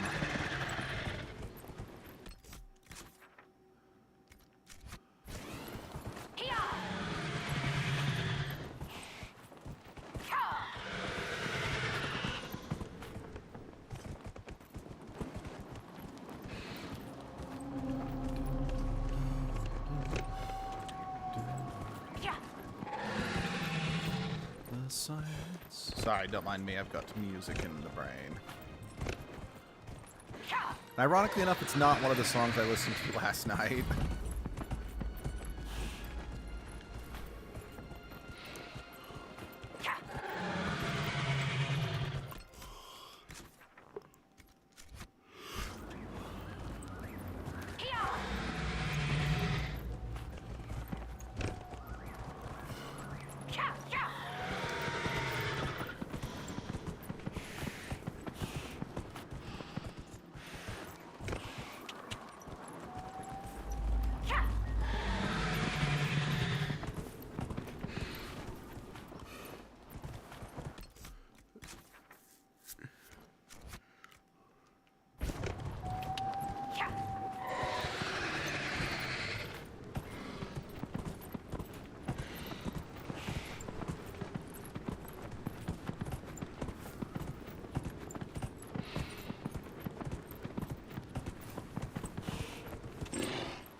What if, oh, there's something interesting.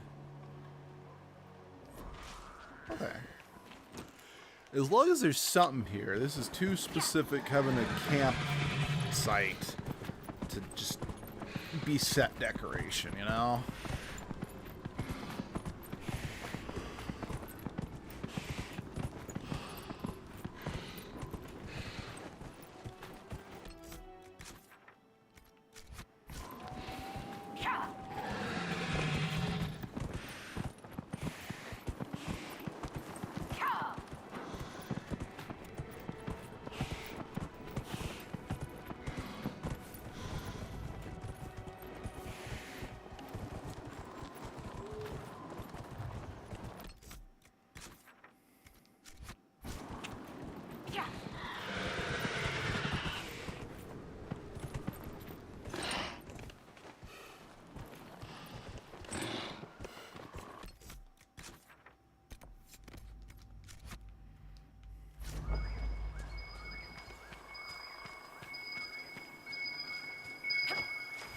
I have heard that your books are very popular, Master Tethras. I do all right. I am glad of it. Really? No sarcasm? No superior attitude? We live in a dark and angry time, Child of the Stone. So much of what people believe has come crashing down. If you bring them a little peace from the worlds you make between the pages, you have done more than most. Good find. Yes, it was.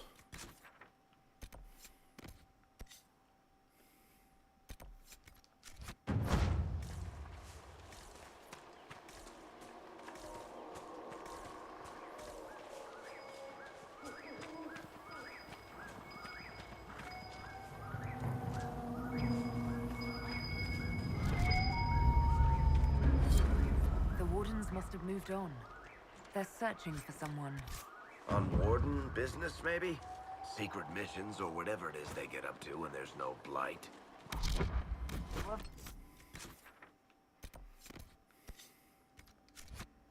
Wardens are seeking. He's led them away from here.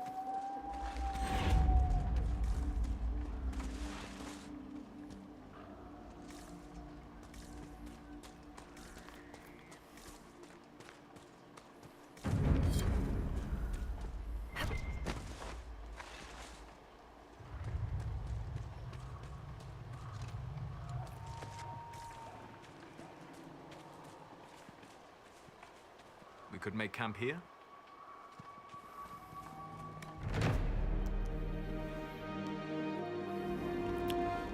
That's all the camps for here. Report, sir. Yeah, I want to expect the requisitions to turn into damn anti-venom. This might interest you, sir. What is... You may... Okay.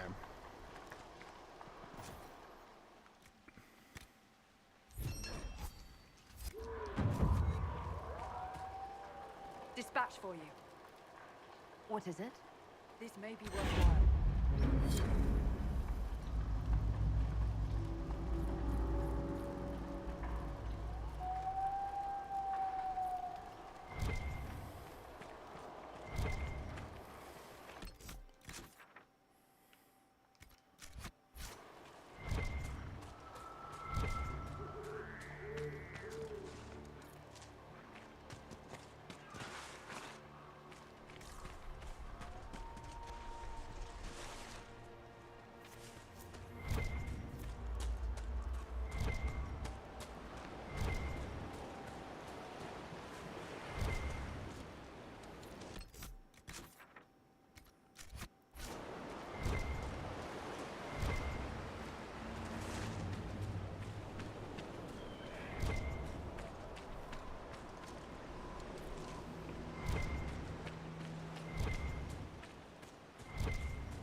some success around here.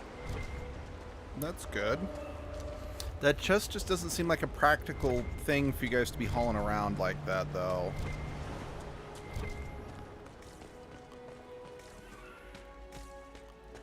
So yeah, we can't get through there. And like I said, there should be like a war table operation that we can do to open it, but I don't remember when that pops up. So let's just finish exploring. And then that'll be about it for here, for now at least. And honestly, I think I might want to advance the story again. So I think I'm at a good level for it, for one. And it's not like there are missable quests in this, but not to the degree like there is in Mass Effect 3. And I think I've already done most of the time-sensitive stuff in the Hinterlands and here. Because like I said, if I do advance some stuff, at least I can now get access to Dorian and Cole as party members.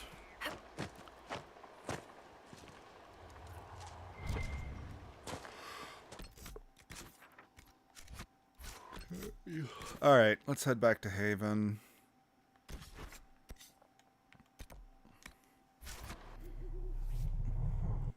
Can talk to my companions all again.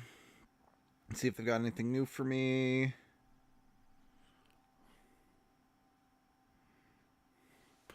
Yeah, go from there.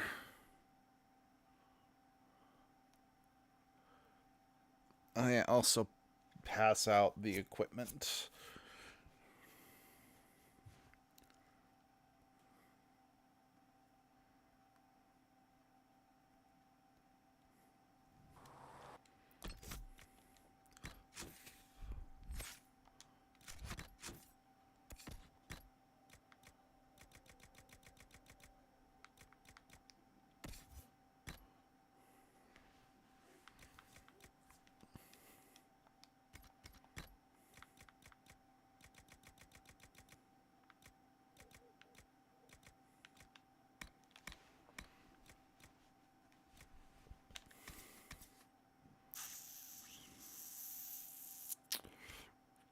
Yeah, we're gonna stick with the Mercenary Lord's Blade.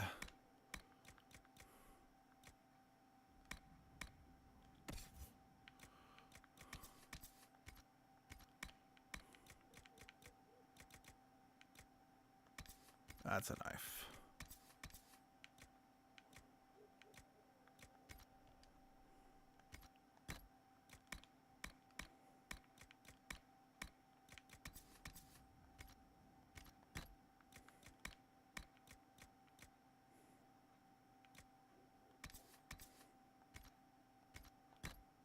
Nice.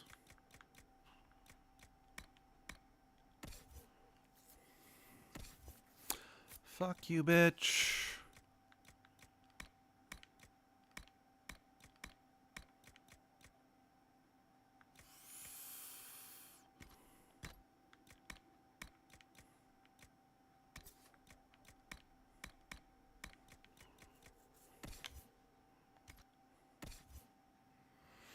I should modify Bianca just so he's not lagging behind. Varric's not lagging behind in terms of punch power or whatever.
Okay, let us start with these guys.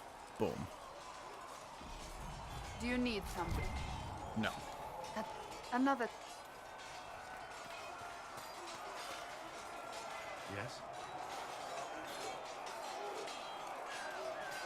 Is there anything I should know? The Lord Seeker's actions are a mystery, but the Templars will aid us. They cannot sit up. That I'm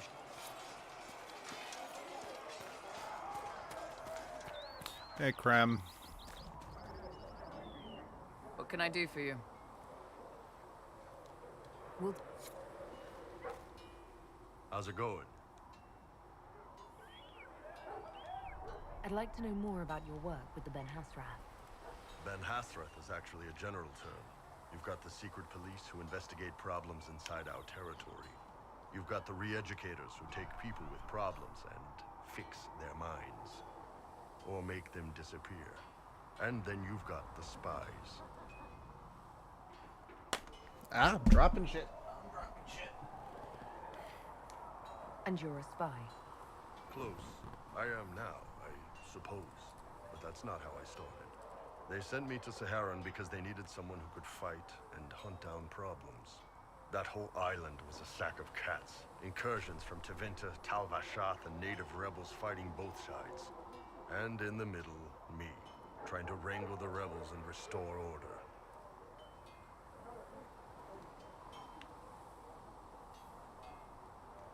You seem like the type who enjoys a good fight. There's a good fight, and there's finding out who put rat poison in the bread and killed a bunch of children. I hunted down a lot of rebels. Lost a lot of Alright, fair friends to enough. Vince, the Fog Warriors, or the Tal Vashath. One day I woke up and couldn't think of a damned reason to keep doing my job. Turned myself into the re-educators.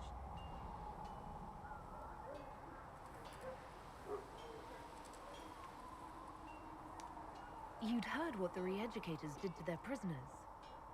Yes, I had. I wanted them to fix me like they fixed them. The Ben Hasrath ordered me to go to Orlais, ostensibly as a Tal Vashath, and work undercover. That's how I ended up here.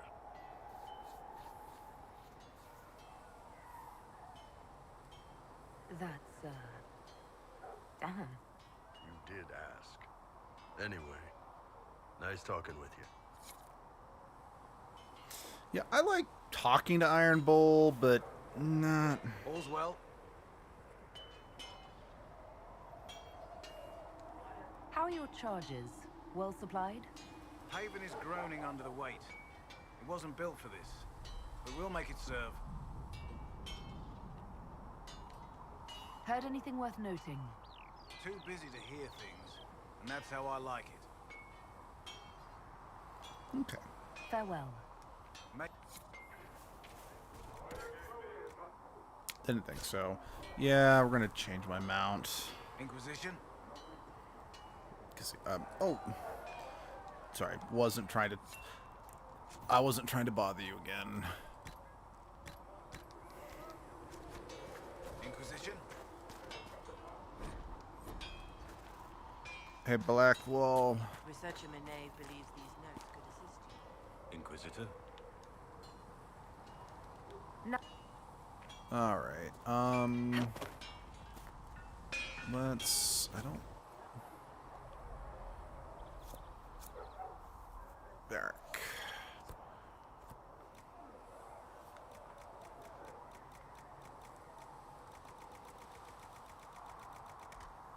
Okay.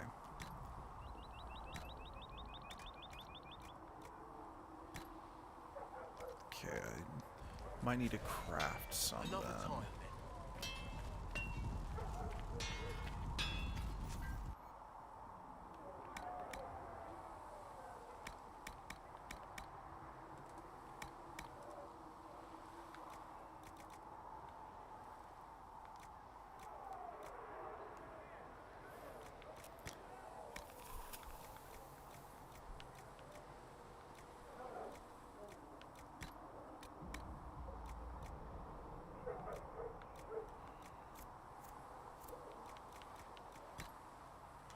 Yeah, I don't know if that's actually better or not, but I wanted to kind of see.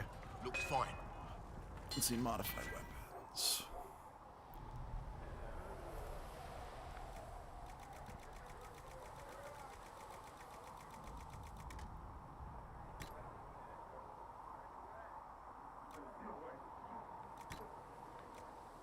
Yes, that is better. Right. Yeah, you need to really make sure you stay up to date on updating Bianca. Otherwise, Varric is going to fall behind pretty quickly. Yes, you can give him different weapons, but why would you want to? If you get thirsty...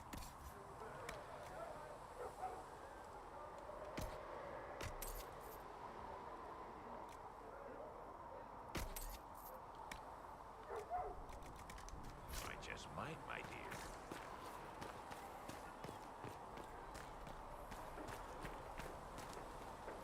Need something? I need lots of things, Varric, but as of right now, no. Oh, gracious lady bit. Tell me about you. What about me? How about the basic? Irrelevant. I got that from the accent. All over? Okay, fine. Denim room for a bit. South, north, wherever I want. There are no connections you want to make. Nope. What? Never mind. Good, right? You're skilled. Who taught? No one. That seems unlikely. What? I picked it up here and there. Mostly it just makes sense. It's not like that for you. Usually it takes considerable discipline. Hence my question. Look, I work at it. Practice a little. You Not suck. like Cullen and his pets. I mean, you miss, then you don't. Is it that hard to see when it... Well, it's not like that for other elves. I know that. Most I know couldn't find an arrow sitting on it. Right. Maybe I just make it look easy in shy company. Where would I find one in alleyways anyway? I'm just interested in talking to an elf like me. Don't think so. Why not? Well, maybe you're alright. But most elves are too... elfy. Like that's Yeah, fuck you soulless, too. Right? Never be as good as we were. Well, who's we? I'm just fine.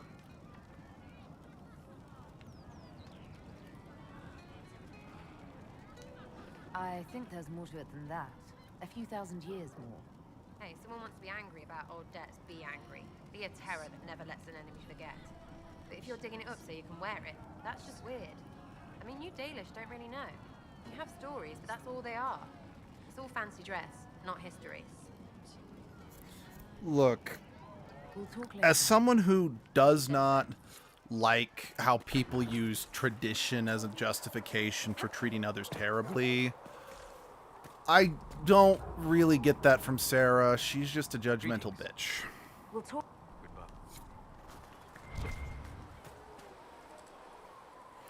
And she's a reverse racist. When there was no earth, you were the earth. When there was no... I heard the Templars are withdrawing. I'm listening. Anything I I've nothing to report at the moment. You seem to know a great many people. I have made friends, and on occasion enemies. It's unavoidable.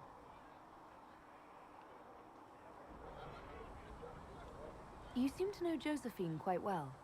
I met her a long time ago, but we didn't become good friends until years later. After the Blight, in fact. I'd just returned to Val Rayo, and she welcomed me back by throwing a diplomatic ball. She was the Antivan ambassador at the time, you see. The ball was... alright. Too many politicians. At midnight, Josie and I left to find a real party. We've been friends ever since. What do you consider a real party? It's not a real party until someone's small clothes are pinned to a chantry board. And that's all I'm saying about it. Fair enough.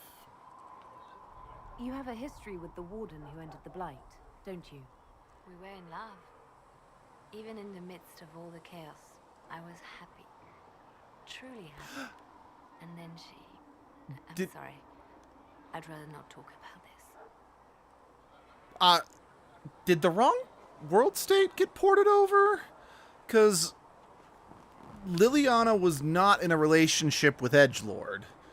Shoot, I'm fairly positive I They say you exported. spent some time in Lothering. No, I know for a Did you know fact the I champion? exported. I just We spoke did a it. few times. I seldom left the Chantry. I saw more. Because of the yeah, culture. Liliana and Edgelord weren't a You'd couple, spend time in meditation and the other Edgelord one? lived. I did encounter the champion again later in Kirkwall. Huh. Those were I terrible. mean, it's not times. gonna make too much of a difference, I don't think, That but happened later. There were some in Val Rayo who wanted the divine. Justina sent me there. that's just a little frustrating to me, because that also means it's like, okay, did some of my choices from Dragon Age 2, are they not going to get ported over? That's a little annoying. Sorry about that. If it didn't get ported over properly, I apologize for not having a, consistent playthrough between the 3 games.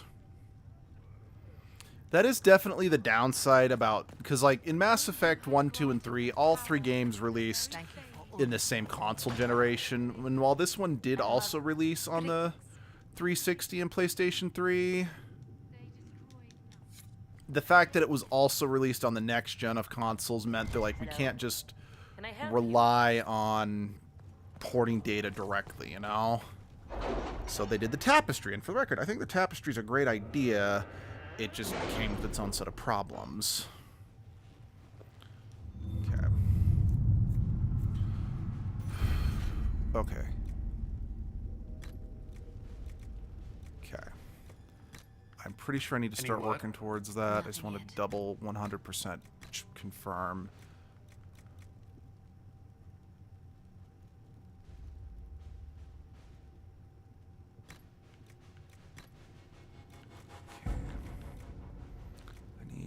Let's see. Geez.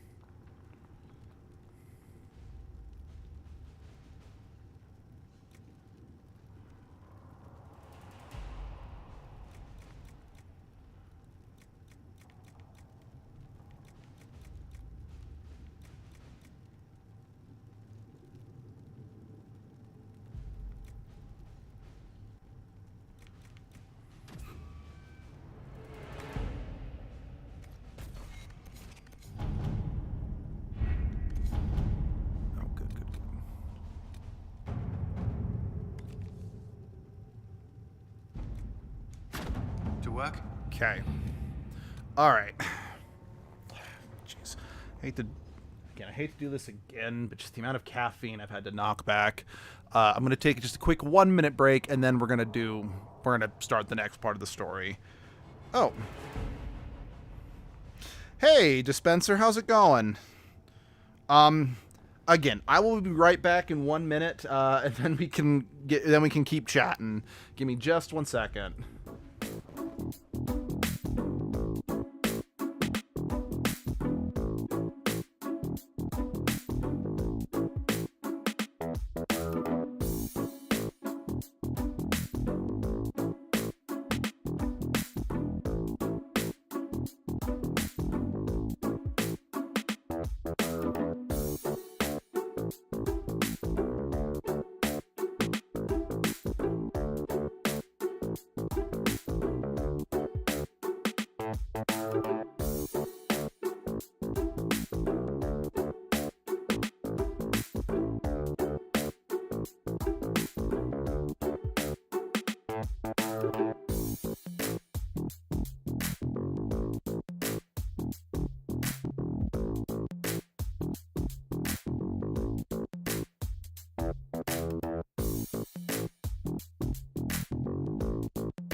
Once again, thank you all for your patience.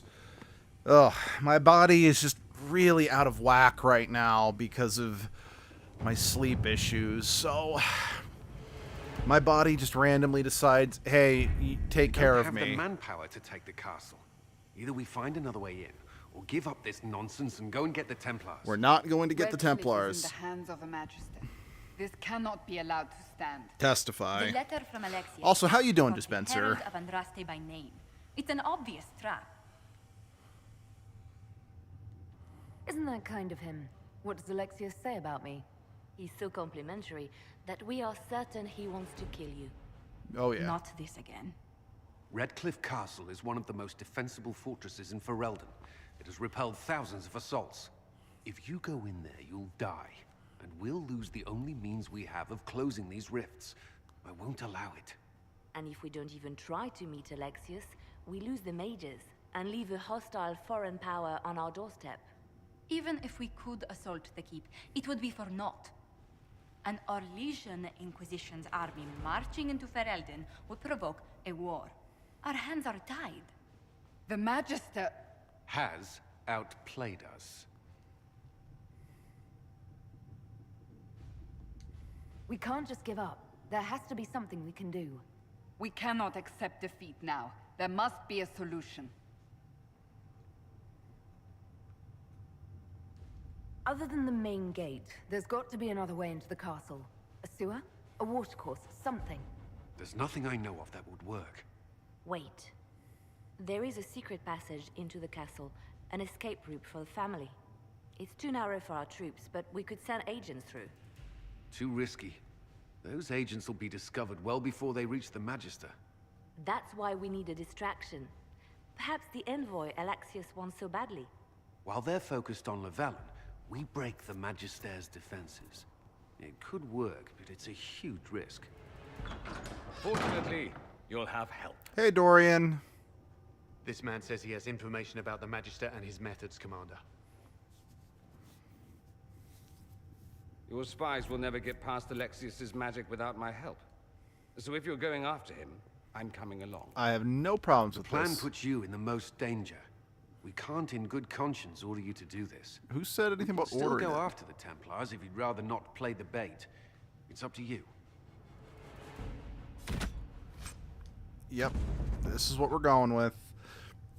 Like, I like the quest to get the Templars, but I don't like the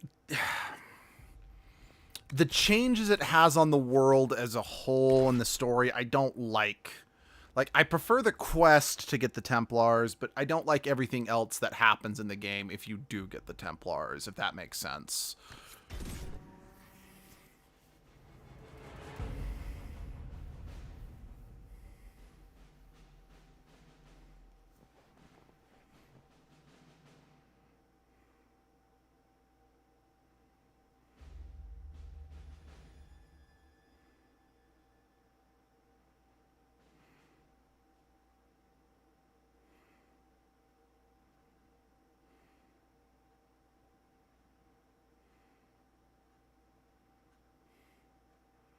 Silence.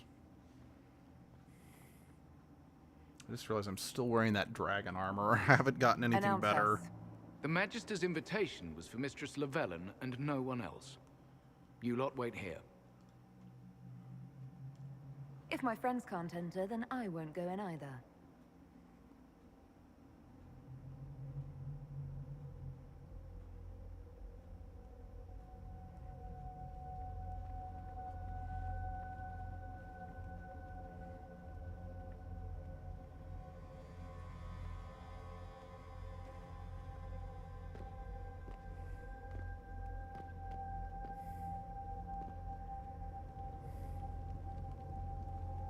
My Lord Magister, the agents of the Inquisition have arrived.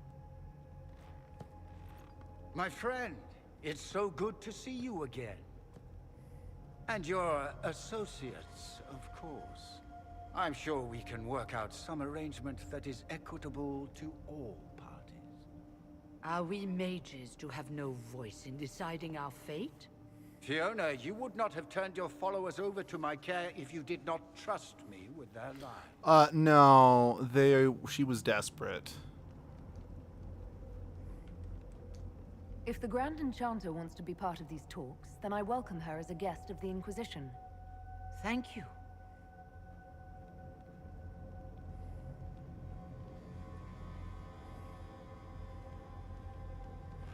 The Inquisition needs mages to close the breach, and I have them. So, what shall you offer in exchange?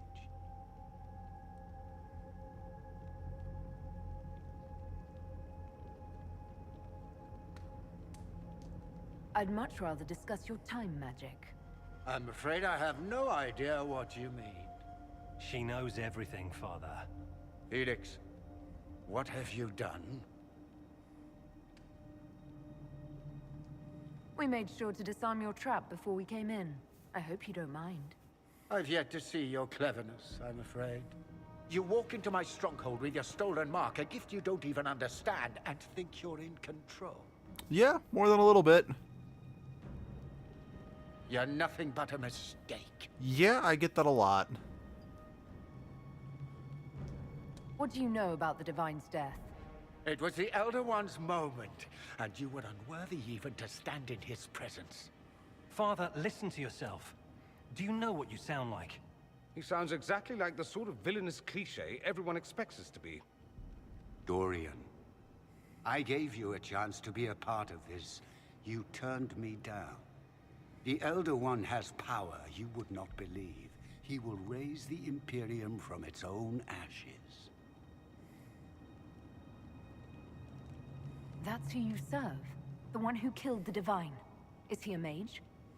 Soon, he will become a god. He will make the world bow to mages once more. We will rule from the Boric Ocean to the frozen seas. You can't involve my people in this. Alexius, this is exactly what you and I talked about never wanting to happen. Why would you support this? Stop it, Father. Give up the Venatori. Let the Southern Mages fight the breach, and let's go home. No, it's the only way, Felix. He can save you. Save me? There is a way. The Elder One promised, if I undo the mistake at the temple. I'm going to die. You need to accept that. Seize them, Venatori. The Elder One demands this woman's life.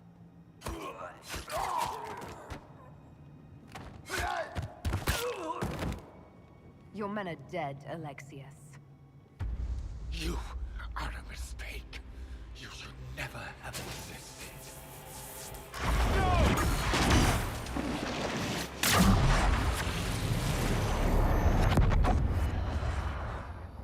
Oh no, David.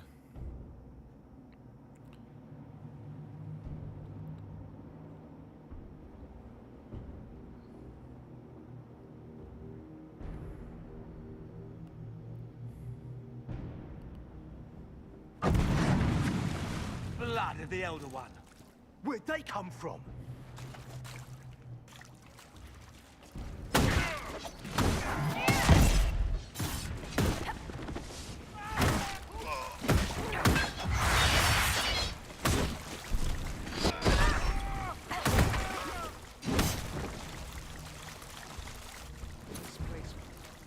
Interesting. It's probably not what Alexius intended. The rift must have moved us to what? The closest confluence of arcane energy? The last thing I remember, we were in the castle hall. Let's see. If we're still in the castle, it isn't. Oh, of course, it's not simply where, it's when. Alexius used the amulet as a focus. It moved us through time. Yay! That doesn't sound good.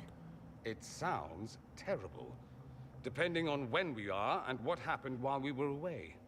Let's look around, see where the rift took us. Then we can figure out how to get back. If we can. What was Alexius trying to do? I believe his original plan was to remove you from time completely. If that happened, you would never have been at the Temple of Sacred Ashes or mangled his Elder One's plan. I think your surprise in the castle hall made him reckless. He tossed us into the rift before he was ready. I countered it. The magic went wild, and here we are. Make sense?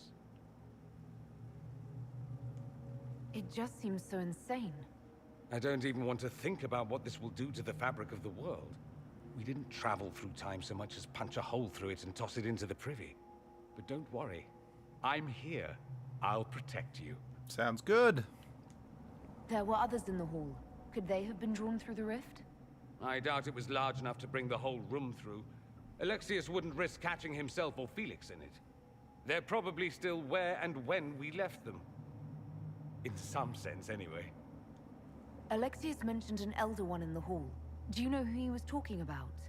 Leader of the Venatori, I suspect. Some magister aspiring to godhood. It's the same old tune. Let's play with magic we don't understand. It will make us incredibly powerful. Evidently, it doesn't matter if you rip apart the fabric of time in the process. You have a plan to get us back, I hope. I have some thoughts on that. They're lovely thoughts. Like little jewels. Freaking love you, Dorian. I'm really glad Dorian came back for the next game. It's a minor role, like, so he's not a party member, but just the fact that he's in the 4th game makes me happy. Oh yeah, he's a brand new party member, which means I need to level him up.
Huh.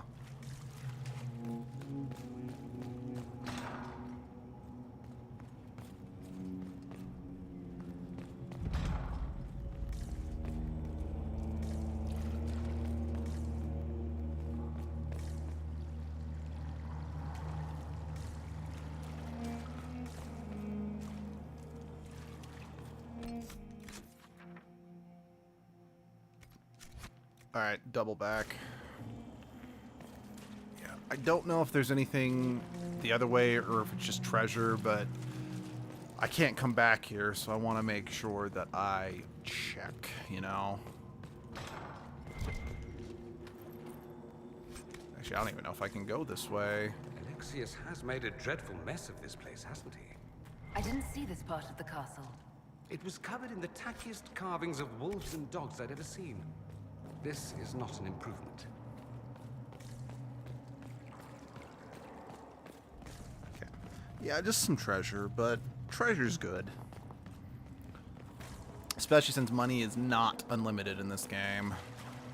And grinding it is not the easiest thing in the world.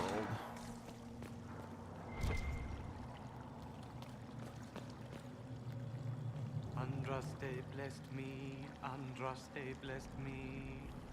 My tears are my sins, my sins, my sins. Andraste guide me, Andraste guide me. Well, okay then. That is eerie as fuck. Oh, hold on. That might be better for Dorian.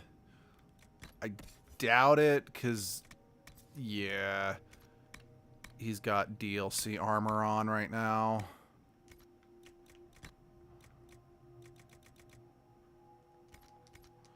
But still.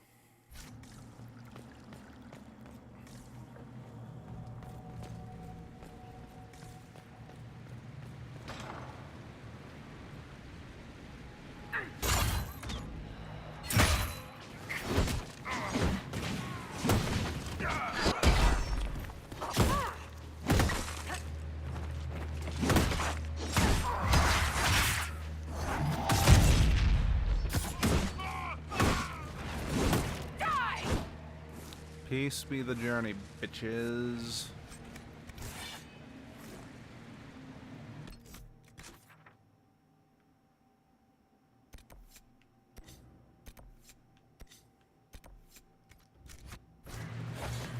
I want to be a contrarian. I'm going to go this way first.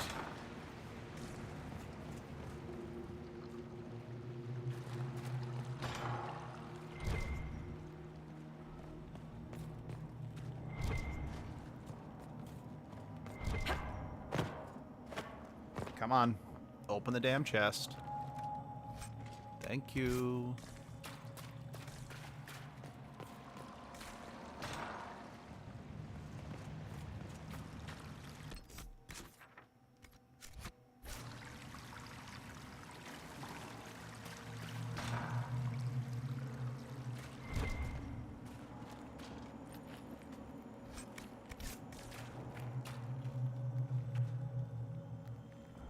You're alive.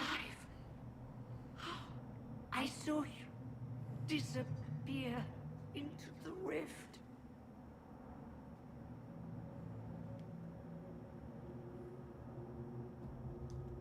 Is that red lyrium growing from your body?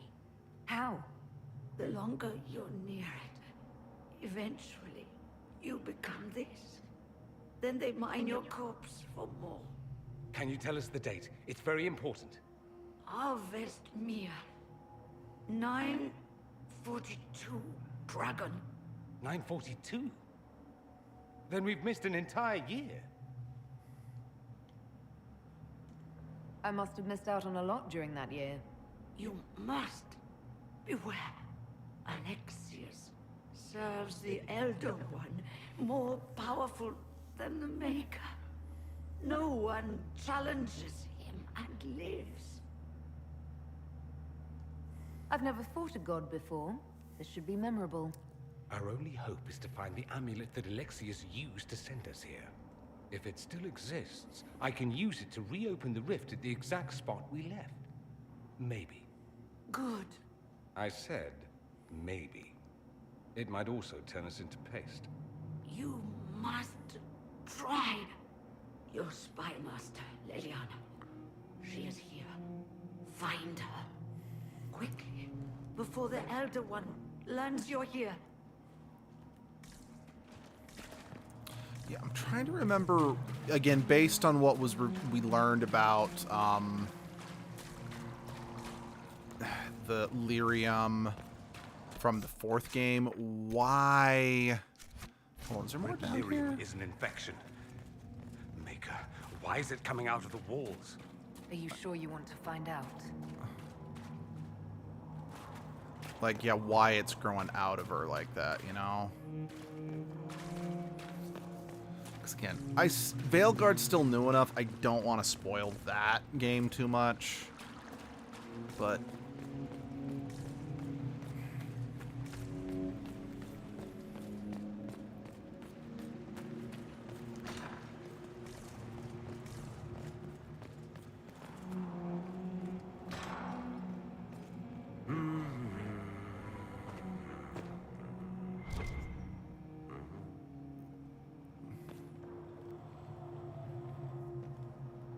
Andraste Sacred Knickers, you're alive. Where were you? How did you escape? We didn't escape. Alexius sent us into the future. Everything that happens to you is weird. You might be right about that. I'm always right. And when I'm not, I lie about it. So, I love you, Varric. What are you doing here? Or did you come back just to trade quips with me? Yes. We get to Alexius, and I just might be able to send us back to our own time. Simple, really. That may not be as easy as you think.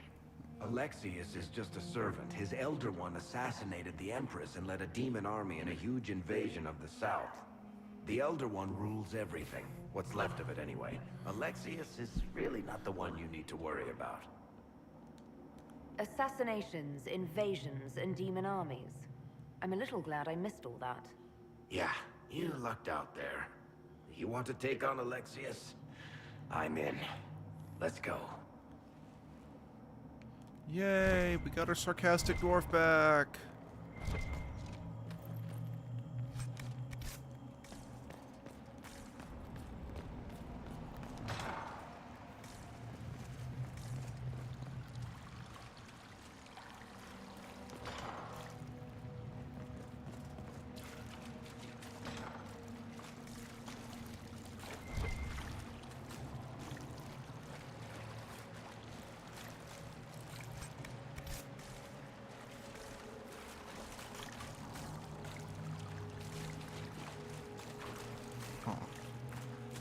fuck are those things in there?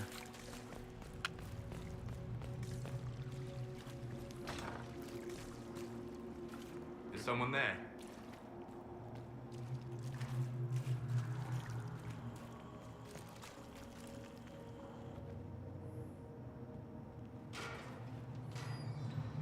You're alive.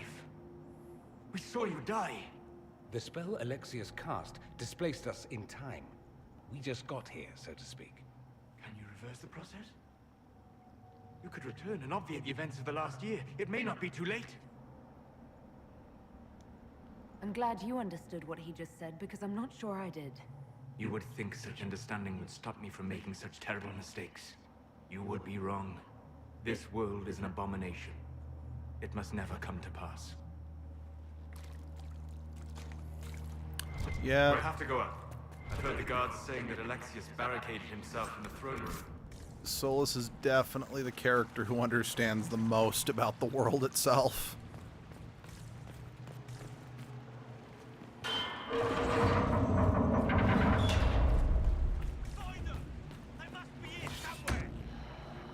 Yeah, I'm literally right in front of your goddamn face, you goddamn idiots.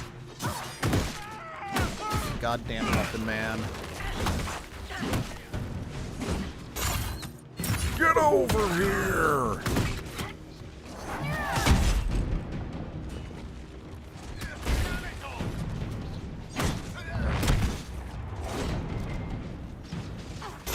Come here!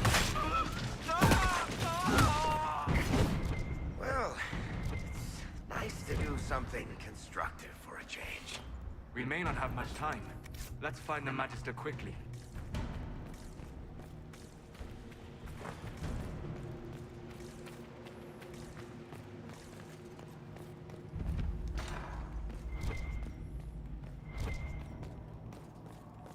Take a look around. See if there's anything we can use. On it.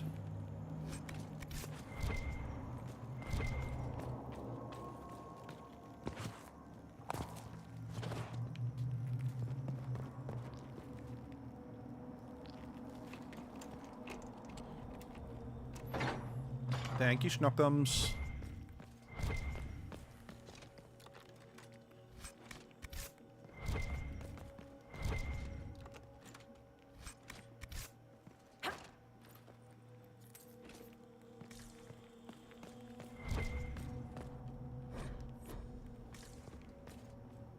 Well, that's fucked.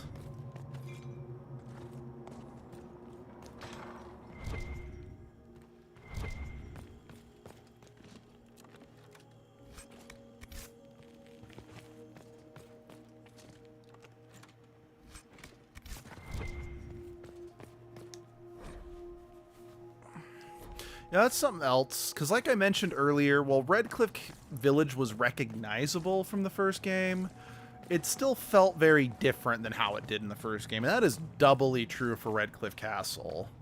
Like, there are some things that you're like, okay, I kind of recognize that, but there are plenty of other things that it's like, no, this does not feel like it's the same building from the first game.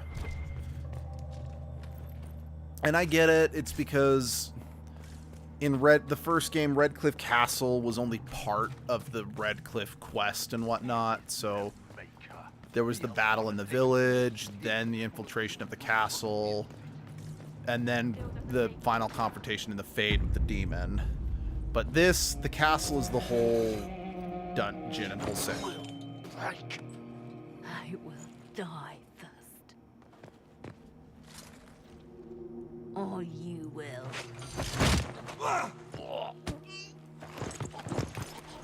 You know, I'm surprised that Varric and Solus don't look as withered as she does. You're alive.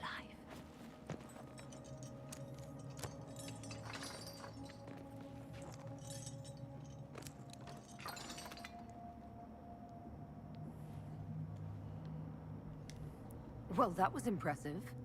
Anger is stronger than any pain. Do you have weapons? Good. The Magister's probably in his chambers. You aren't curious how we got here? No. Alexius sent us into the future. This, his victory, his Elder One, it was never meant to be. I'm so sorry for everything you suffered. We have to reverse his spell. If we can get back to our present time, we can prevent this future from ever happening. And mages always wonder why people fear them. No one should have this power. It's dangerous and unpredictable. Before the breach, nothing we did. Enough. This is all pretend to you. Some future you hope will never exist. I suffered. The whole world suffered. It was real. Yeah, no, that's very fair. It's like, yes, if we can get the amulet, we can prevent it from happening. Stop but it doesn't change the fact. Just asking for information. No, you're talking to fill silence. Nothing happened that you want to hear. Yeah, we kind of do, Liliana, because if we're going to prevent it, we need as much information as we can. But yeah, it's like, regardless of even if we can cancel this future out, this version of Liliana, Varric, and Solus still lived through it. And until we can successfully stop it, it is still very real, you know?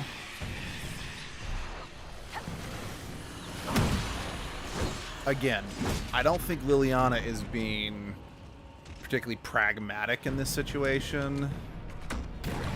Because it's like, yeah, I'm sorry, but Dorian you should tell us everything. Simply being like, nothing you want to hear is just going to make it all the more difficult for us to stop it when we get back.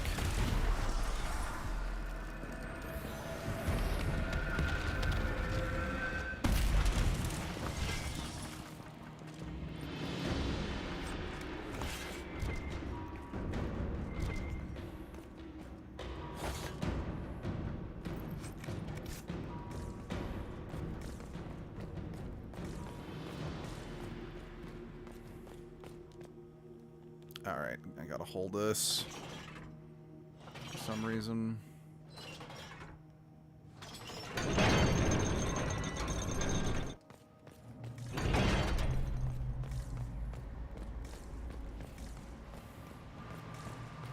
The Magister needs more power for his rituals. No! Let Malin... Come...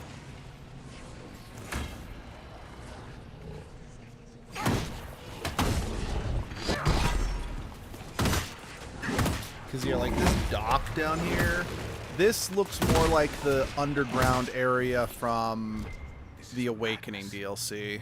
Alexius can't have wanted this.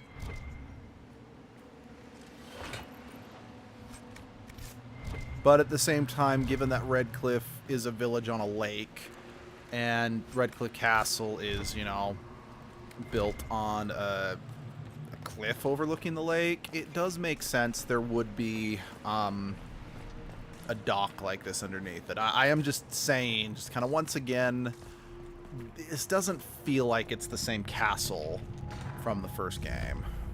Like, because even this courtyard's completely different. The breach, it's... everywhere. The veil is shattered. There is no boundary now between the world and the fate.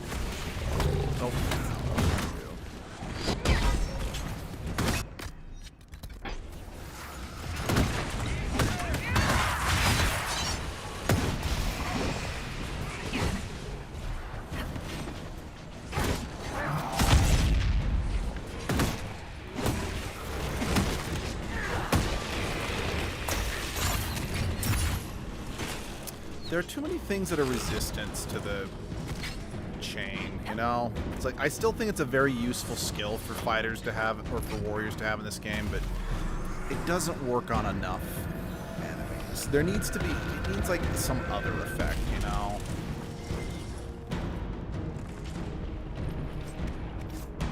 I mean, I guess it's great for getting the enemy's attention, but still.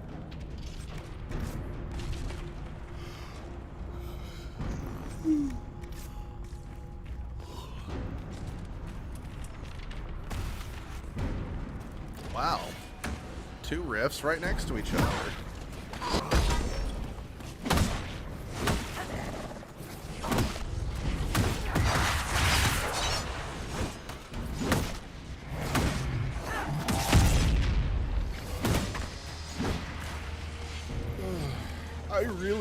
I really wish they'd do a Dragon Age Legendary Collection like they did for Mass Effect. Granted, someone proposed it and buy it, and like EA just blew it off because EA doesn't give a shit about Dragon Age. Because Dragon Age is a great game that has some great DLC, but unless you have, a copy of, Dragon Age 1 and 2, I mean, then again, it's on, with it being on the Steam version's a little easier to get it with all the DLC, but on like Xbox 360 and PlayStation 3, unless you actually have, copies of those with the DLC already on, you'll never get the full experience. Modern players can't get the full experience of those games. And I'm actually somewhat terrified of what might happen if my Xbox 360 hard drive breaks again. Because since my 360 no longer can access the internet, then all of that stuff is just gone.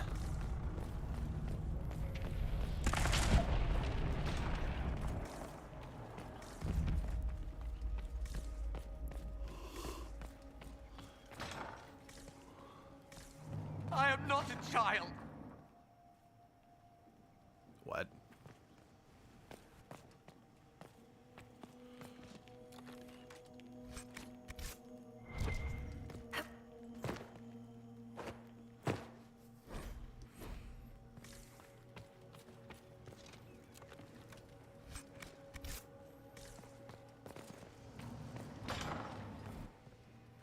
No!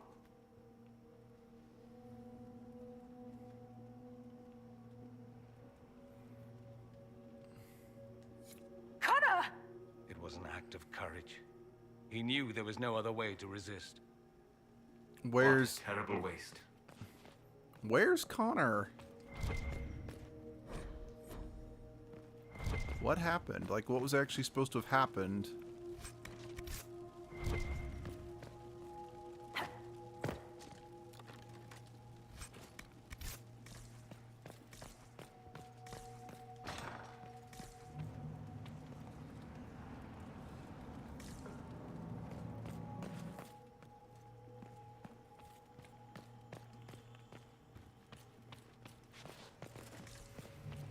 I'm very confuzzled.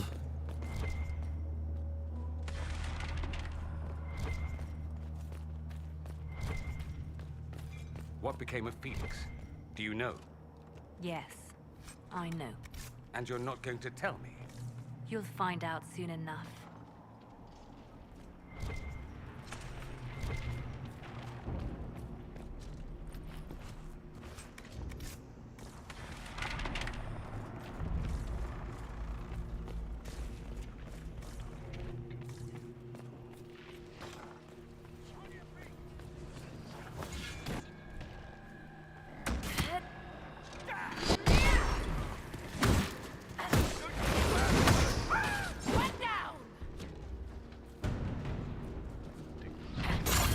Come here!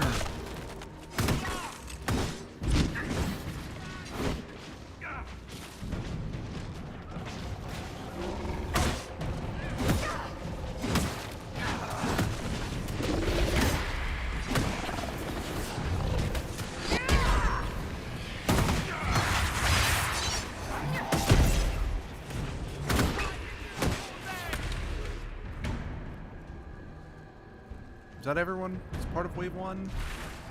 Yeah, that was everyone in Wave 1. What in Andraste's name is that?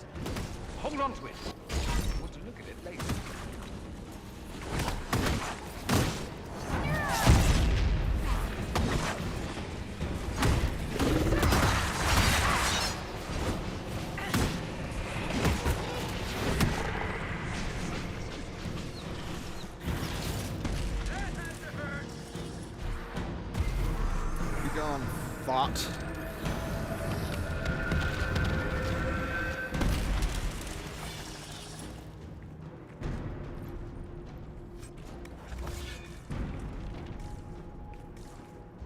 got to love what Alexius has done with the place.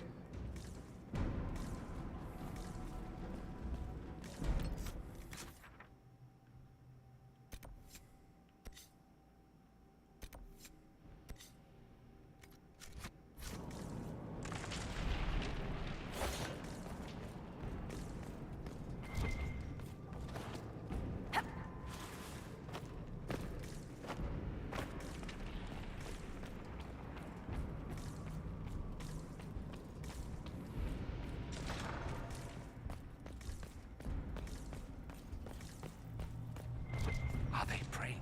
Let's try to take them by surprise.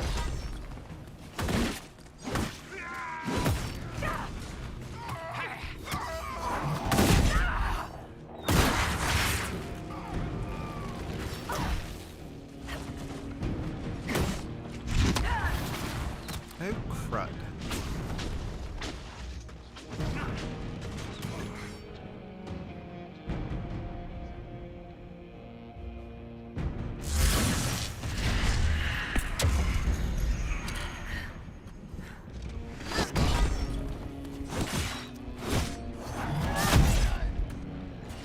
Whew. Got him.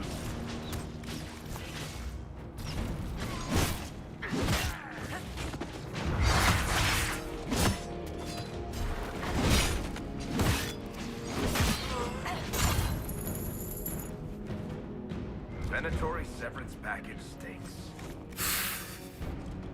You're not wrong, Varric. You are not wrong.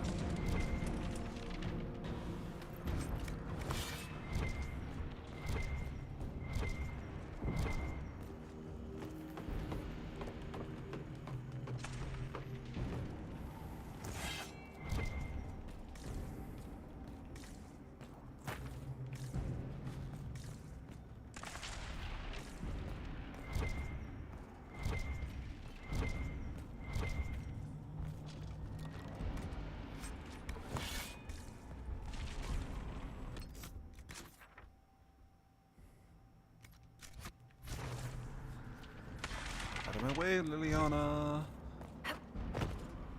We have more shards we need to find.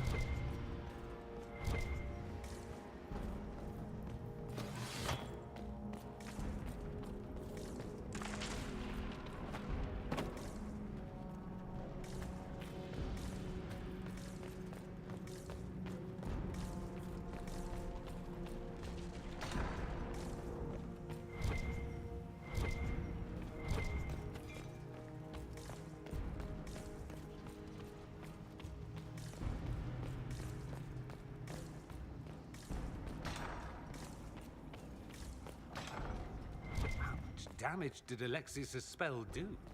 Rifts tore apart all of southern Thedas, starting here. But whether that's his doing or the breach, who can say?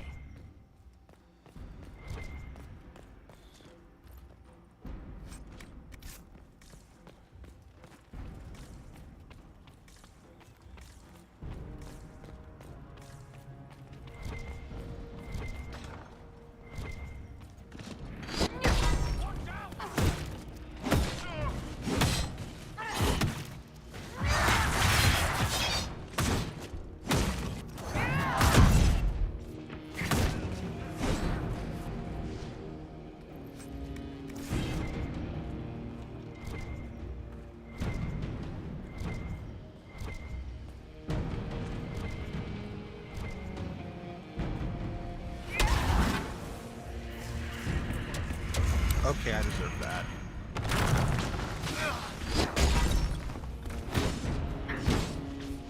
Wait, where did... How'd you end up over there?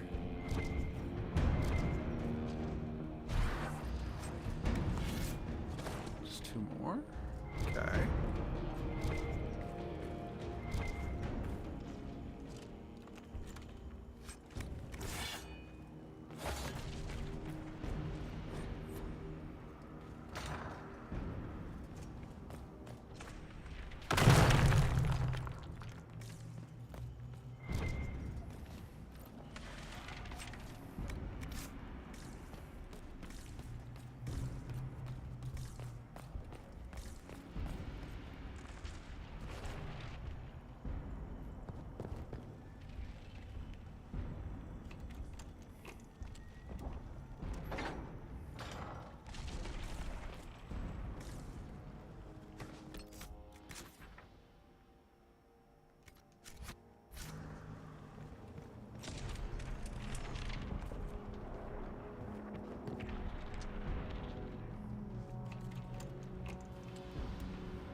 Oh, sweet. Yeah, I guess that is the first one of those I've actually picked up.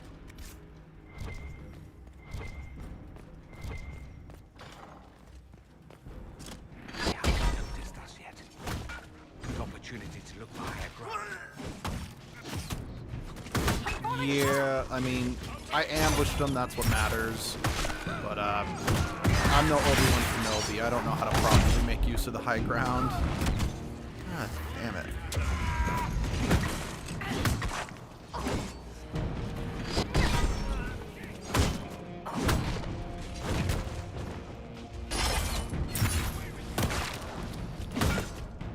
Sorry for interrupting your dinner. I'm not. What the fuck is that on the table?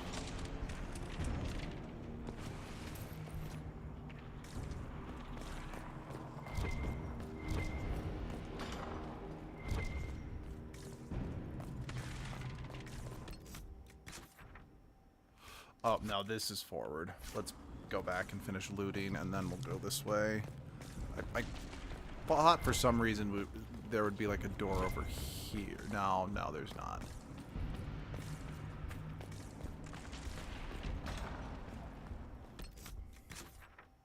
Yeah, that's just back the way I came.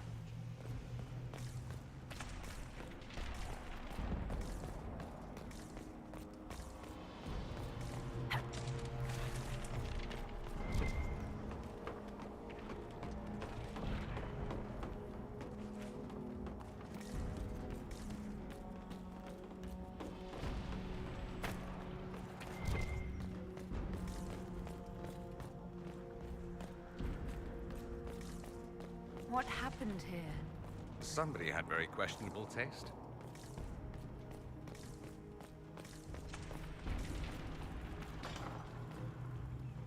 Try to take out that enchanter quickly. Block them from coming up the stairs!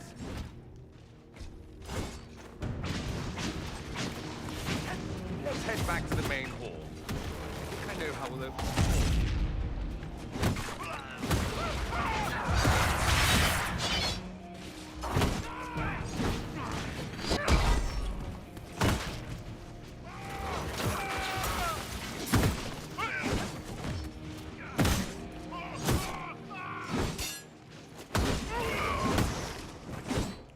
I can really go for some light reading.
What's up, bitch?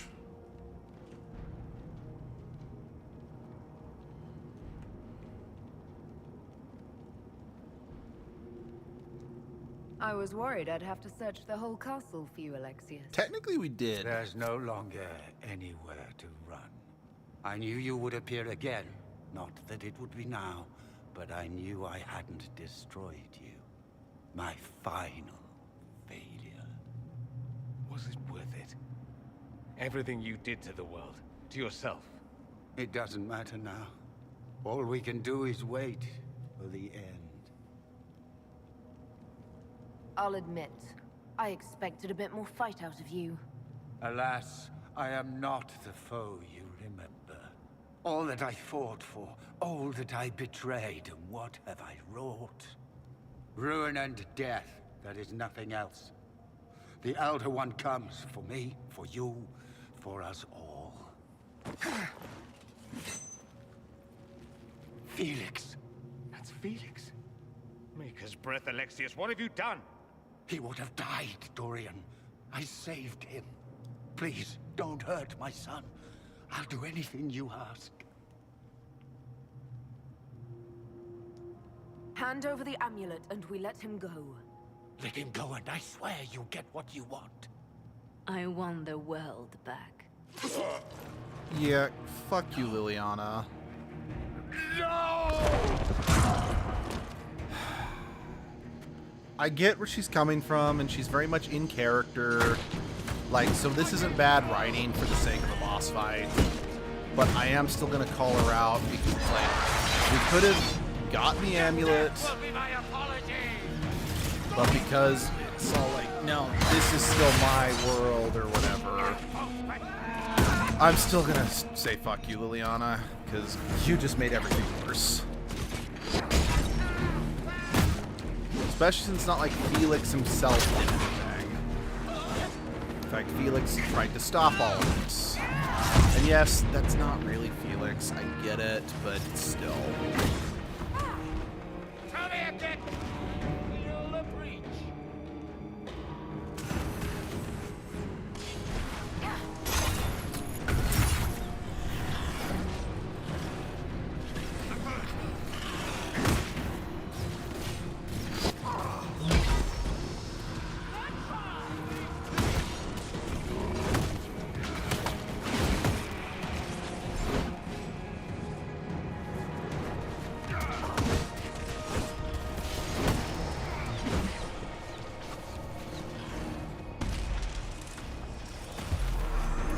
Begone, thought. Go back to the Netherrealm from which you sprung. Victory is impossible. So much for the mighty Inquisition.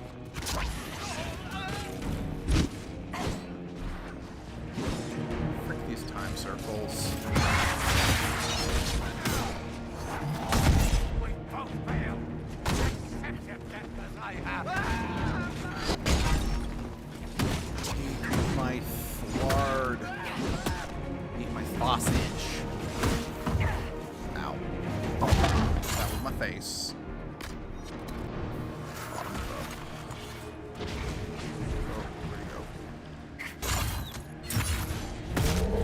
Okay, yeah, if the chain works on these shades, why doesn't it work on the wisps?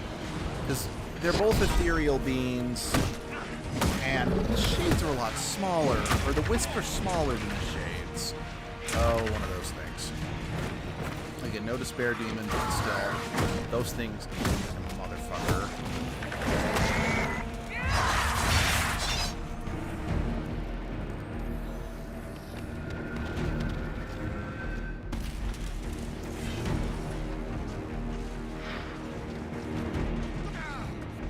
Victory is impossible.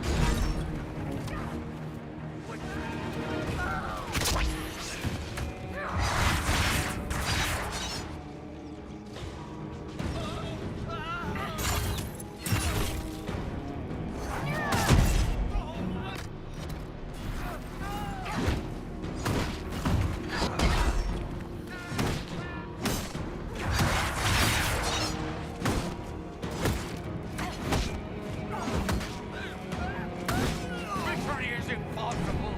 The Elder One. He wanted to die, didn't he? All those lies he told himself, the justifications. He lost Felix long ago. Didn't even notice. Oh, Alexius. This Alexius was too far gone, but the Alexius in our time might still be reasoned with. I suppose that's true. This is the same amulet he used before. I think it's the same one we made in Minrathous.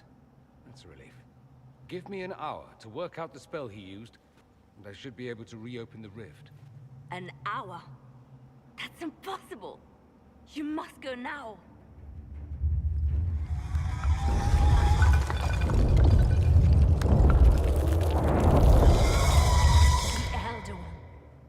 You cannot stay here.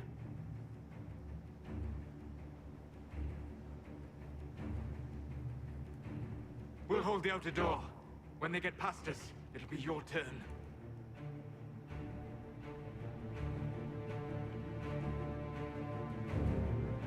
No, I won't let you commit suicide. Look at us. We're already dead. The only way we live is if this day never comes. Cast your spell. You have as much time as I have hours.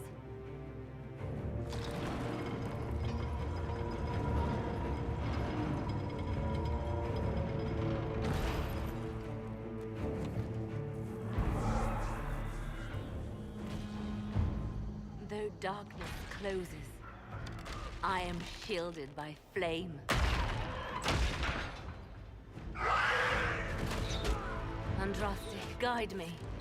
Maker, take me to your side.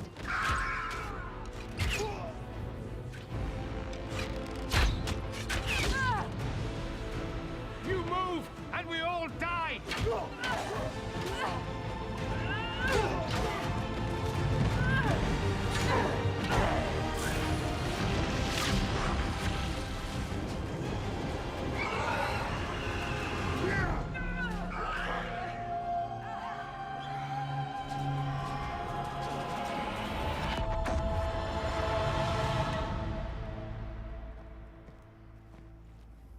You'll have to do better than that.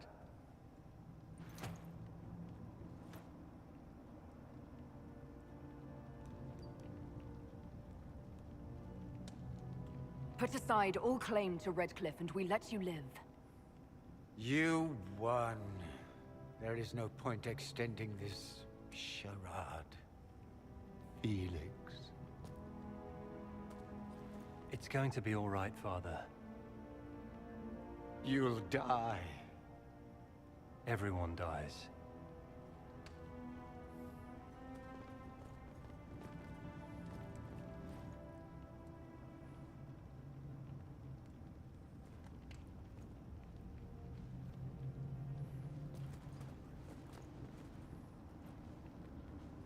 Well, I'm glad that's over with.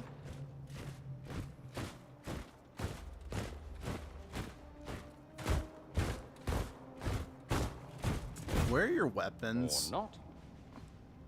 Grand Enchanter, imagine how surprised I was to learn you'd given Redcliffe Castle away to a Tevinter Magister. King Alistair. Especially since I'm fairly sure Redcliffe belongs to our... Okay, maybe this is the Edgelord time since Alistair rules alone? I know what you intended. I wanted to help you. But you've made it impossible. You and your followers are no longer welcome in Ferelden. But we have hundreds who need protection. Where will we go? The Inquisition might be willing to take in the mages. And what are the terms of this arrangement? Hopefully better than what Alexius gave you. The Inquisition is better than that, yes? They have lost all possible supporters. The Inquisition is their only remaining chance for freedom. I've known a lot of mages. They can be loyal friends if you let them. Friends who make bad decisions, but still loyal. That's very true. Seems we have little choice but to accept whatever you offer. We would be honored to have you fight as allies at the Inquisition's side. A generous offer. But will the rest of the Inquisition honor it? Yeah, they can The bitch breach and moan, but I'll threatens put my all of foot up their Thedas. ass. We cannot afford to be Cough, divided cough, now. Vivian. Fuck you, We Vivian. can't fight it without you. Any chance of success requires your full support. I'd take that offer if I were you. One way or another, I'm flipping you you're guys off. leaving my Everyone who disapproves, I'm flipping you off. By the way, I mentioned it earlier in a previous stream, but Fiona's actually Alistair's mom. Would be madness not But I don't think he doesn't know that. I will gather my people and ready them for the journey to Haven. The breach will be closed. You will not regret giving us this chance.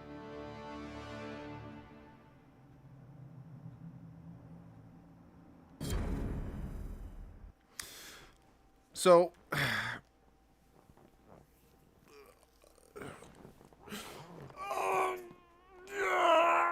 that felt good.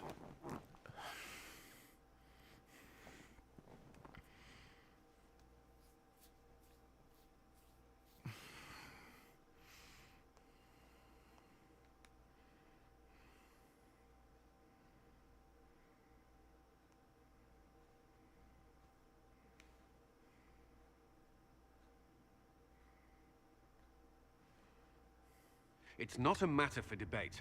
There will be abominations among the mages, and we must be prepared. Get over it. If we rescind the offer of an alliance, it makes the Inquisition appear incompetent at best, tyrannical at worst.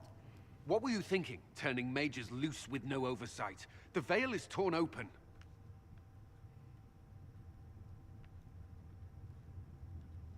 Give them their freedom for now. If they prove later they can't handle it, impose restrictions. And how many lives will be lost if they fail? With the veil broken, the threat of possession. Enough arguing. None of us were there. We cannot afford to second-guess our people. The sole point of the Herald's mission was to gain the mage's aid, and that was accomplished. Thanks, The Cassandra. voice of pragmatism speaks. And here I was, just starting to enjoy the circular arguments. Closing the breach is all that matters. I got a taste of the consequences if we fail. Let's make sure we don't. We will not fail. We should look into the things you saw in this dark future. The assassination of Empress Celine. A demon army. Sounds like something a Tevinter cult might do. Orlais falls, the Imperium rises. Chaos for everyone. One battle at a time.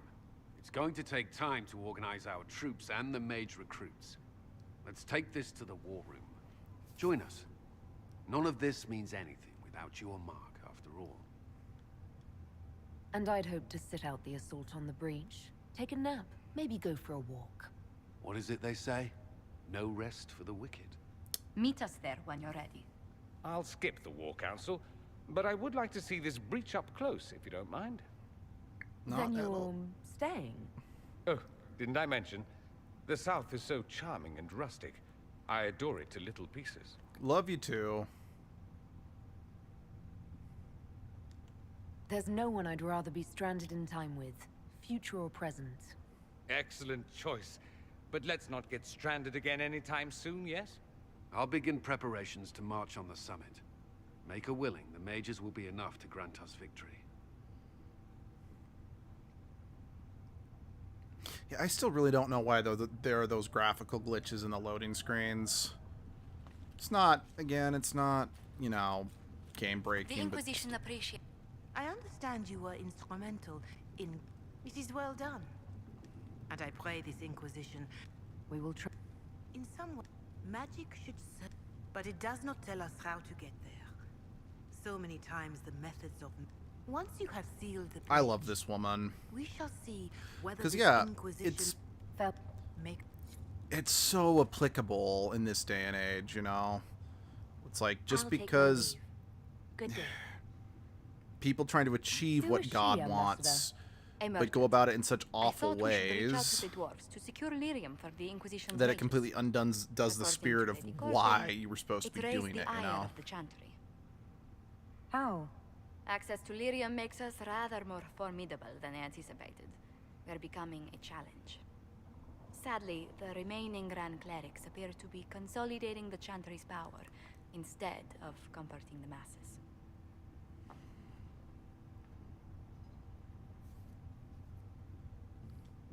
Mage circles started falling years ago. The Chantry was troubled even before the Divine's murder. Very true. Yet many people continue to bear it great love. We will not benefit from its decline. Little but the Chantry ties Orlais, Nevarra, Ferelden, Antiva, and even Rivain to a common cause. Has the Chantry truly promoted such peace? Andrasti's chant is familiar across kingdoms, a source of many shared customs. That is the crucial point. Common ground is the start of all negotiations. I mean, yeah, I don't disagree, but... Are you sure? Families often fight the hardest. Having grown up among four siblings, I concede your point. I found, however, that the only time two parties cannot negotiate is when they cease to speak. We must learn to think beyond our own wants, to secure peace in Thedas.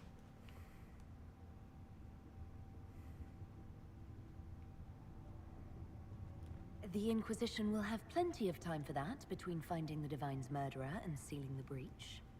Busy as we are, I do have a question for you, if you've a moment. The remaining Grand Clerics sent a missive inquiring about the events at the Temple of Sacred Ashes. They demand to know whether the Inquisition officially claims that Andraste saved you from the breach. If it were up to you, how would you reply?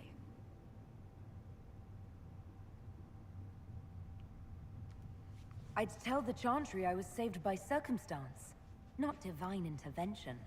Yet as rumors your Andraste's herald grow, the Grand Clerics may not believe such a humble reply. Don't give a shit. A difficult situation, and I thank you for your answer. A good day to you. Yeah, the Grand Clerics can, can suck on, their wine bottle. Do you need anything more, revered mother? Hello? Can I help you with something? I'll travel. Yes. Good.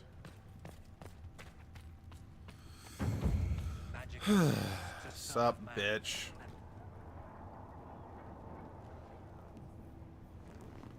If Fiona and her malcontents are joining us as allies, we need to be prepared.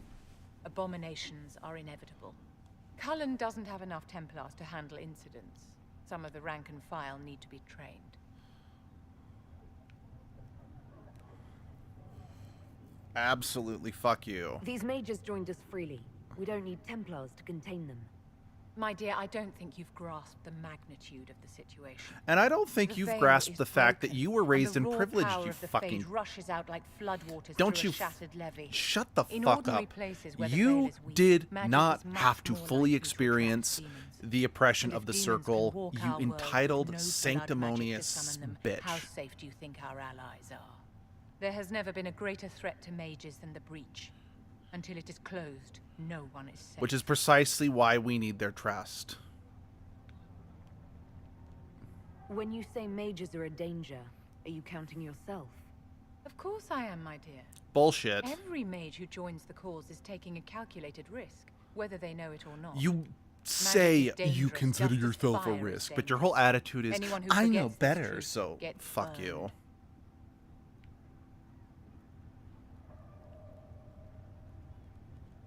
You're just spouting Chantry propaganda, Vivian.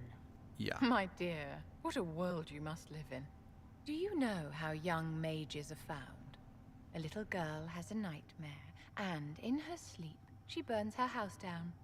A teenage boy has a fit, and lightning rips his mother to pieces. Imagine your own childhood and what would have happened if the darkest corner of your heart had a will of its own. People don't learn the fear of magic at Chantry services, my dear. They learn it from us. Tell me something. As you will no doubt have a hand in shaping it, what future do you see for mages? Mages should be treated like anybody else. How free did you feel living on the run, never straying too close to villages or staying in one place too long? Paint the cage any color you like. It is still a cage. It's something to consider, my dear. Yeah, I'm considering the fact that if it weren't for the fact I don't want to miss out on the experience that your quest brings, I would never, ever, ever, ever, ever, ever, ever, ever, ever, ever, ever let you in the Inquisition. Sanctimonious piece of shit. The crackle of magic. Your open support for the mages likely... Our agents will monitor the... If the most opposed can be identified, we may still turn this to our advantage. You're not planning assassination. I was planning to unleash Josephine on them. Regardless, I applaud you for the courage to stand up for the mages. In Redcliffe, you sacrificed... Of course I did. One small life in exchange for a second chance at history. I always loved a bargain. It was still a sacrifice. And I would do it again. Anything I should... Altegan has returned to Redcliffe Castle. The people are returning. Unfortunately, our show of support for the mages has angered many. Yeah, don't give a shit.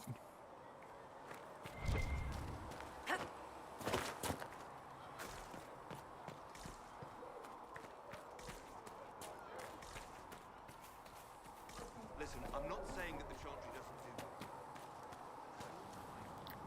So we have gained the mages. Excellent. They should be able to seal the breach. You are certain you experienced time travel? Could it have been an illusion? A trick of the Fade. Dorian was sure, impossible as it seemed. What an amazing gift. It is vital the Inquisition succeed to avoid the future you witnessed. Most people have trouble wrapping their heads around the idea. I'm not most people. I appreciate you talking with me about it, and not being most people. If you wish me to speak of Elysian fashion, I may be at a loss. Magical Speaking of which... For? This Elder One. You have now interfered with his plans twice. Once at the and now again at Redcliffe. A being who aspires to godhood is unlikely to ignore such an affront. Yeah. Greetings. We'll talk... Goodbye. The Inquisition supports free mages. What's next? Elves running Halamsharal? Cows milking farmers?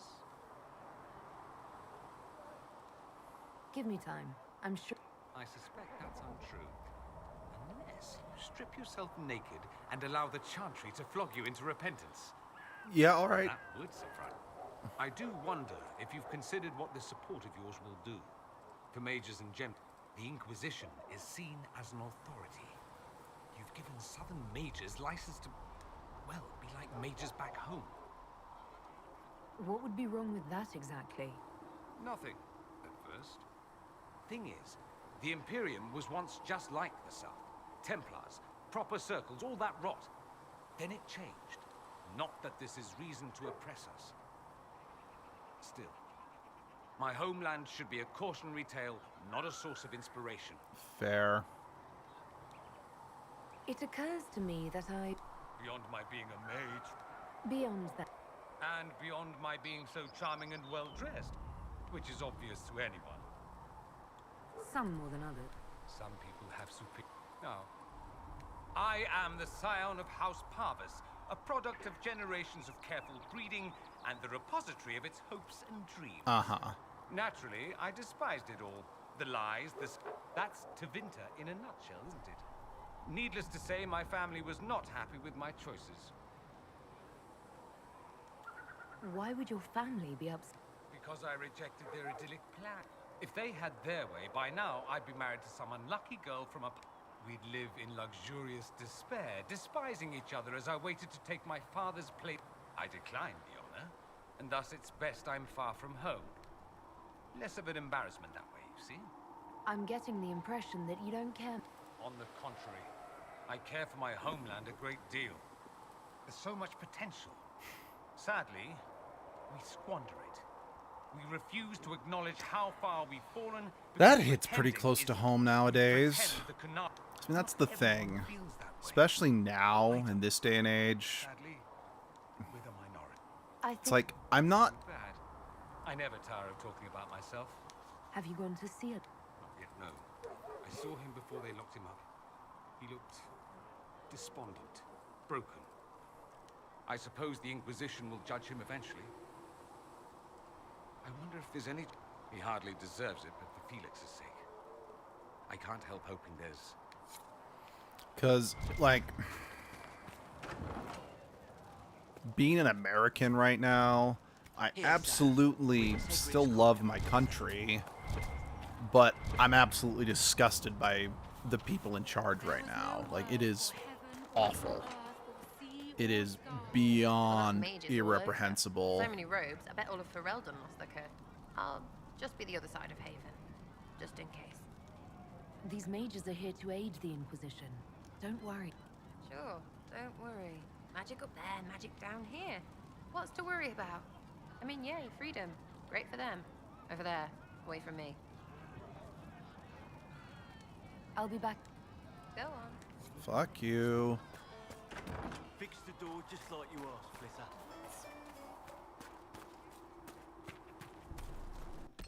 Oh, yeah, I leveled up, like, mid-cutscene.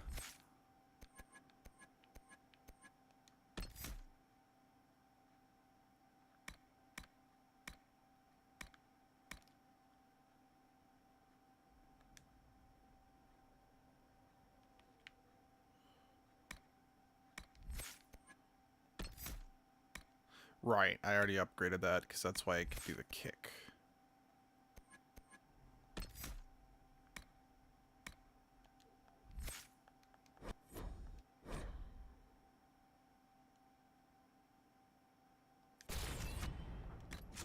did it not? Oh, right. I didn't hit apply. Oh, well. Never mind. The Mage Rebellion joins the Inquisition. I've got to admit that's a twist I didn't see coming. One thing you saw in the future worries me. I mean, it was all bad. But red lyrium in Ferelden, infecting people and growing out of them, that's bad. Finding more of it really punches a hole in my red lyrium at the temple was a coincidence theory. How long does it take for red lyrium to grow? How fast can it spread? It took years to infect people in Kirkwall, but no one there was actually ingesting the stuff. This Elder One managed to take the worst thing I can think of and make it worse. That's an accomplishment. I'd like to keep hoping it's a coincidence, if you don't mind. I need to be able to sleep at night. Honestly, I think I'll give up sleeping for the foreseeable future. I feel I've got that in people my trying to soul. find out where the red stuff came from. I think maybe we should make that a priority. I can agree. But that's enough doom and gloom. Oh, but I love doom and gloom. You just won a big victory for the Inquisition. What are you going to do to celebrate? That's a good point. We should celebrate. A banquet. Something like a banquet. Word to Josephine, and I bet she could arrange anything. Things should be calm around here for at least the next hour. Take a moment to enjoy it. If the world's about to end, I'm sure the Seeker will let us know.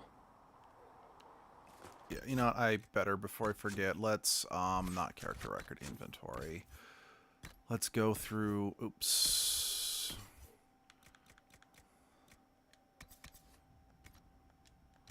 Oh wow, that deals more damage than my greatsword. That's impressive. Okay. Nothing for me specifically. Okay. Yeah, if that's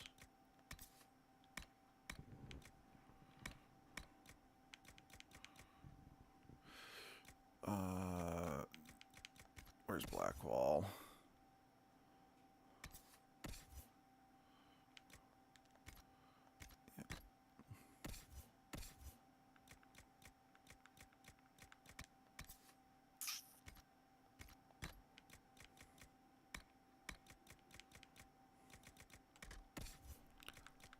Sarah, she's not gonna get, she won't be getting a bow better than that for a while, so I'm still gonna hold on to the daggers because we are really close to getting coal. So I feel it might be worth just holding on to them for now. I'm debating if I want to like just go advance the story again so we can get coal and move on to kind of like the next phase of everything, but I think I might want to hold off on that.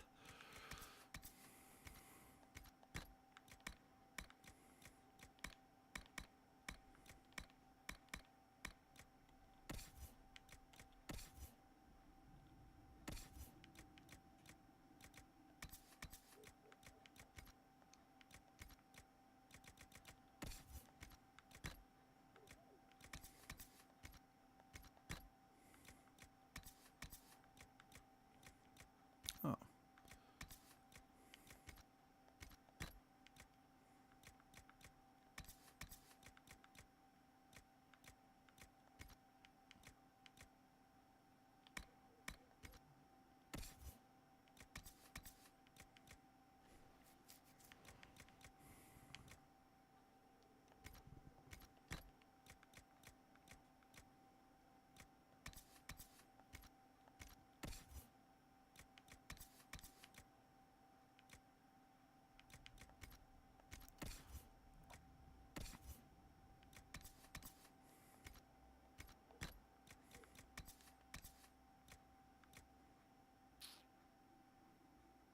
Wait, really? This gave more armor than, like, that. Like, huh. I thought it doesn't matter. Fuck you, Vivian.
I'm not a high enough level. Got it.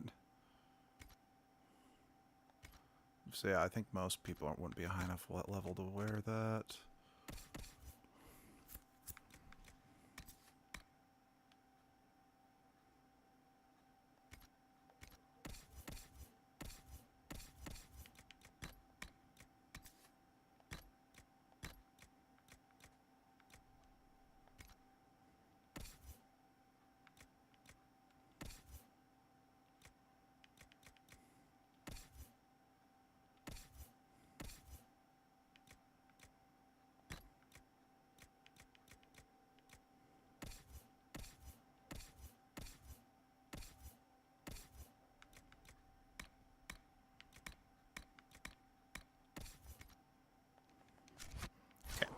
Cool.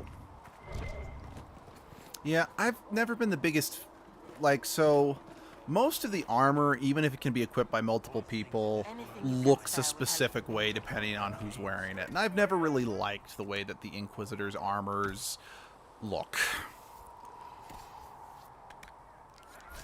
Yeah, because, like if Cassandra wore this armor, it would look a lot cooler, but, yeah, the Inquisitor's armor design just never done much for me.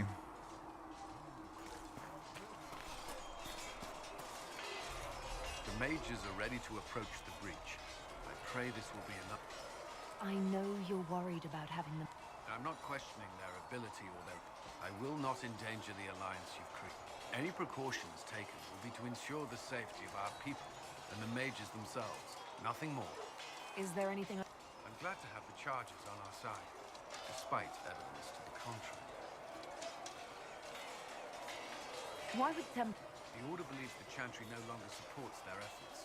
Not to the extent they should. Another...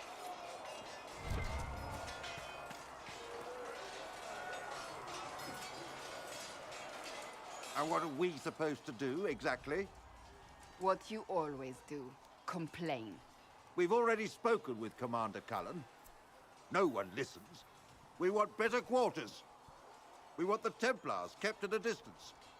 And some respect for... This is not the Circle. You mages are our allies, not our wards. Act like it. How are we supposed to... Deal with it. Queen.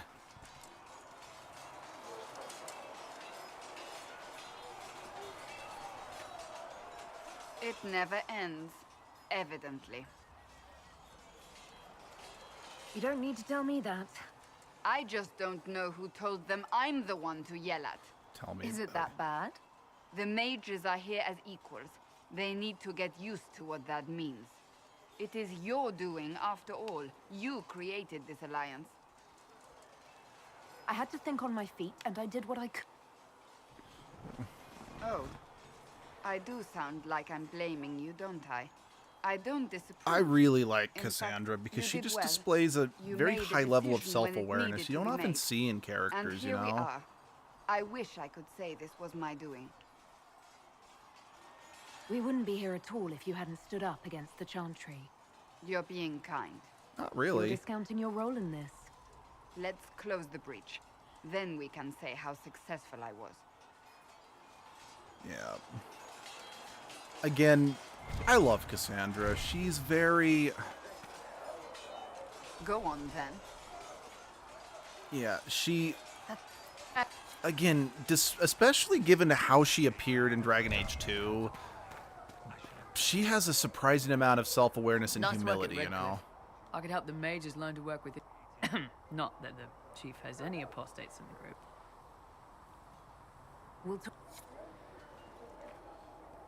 So, that Tevinter guy sent you into the future? Yep.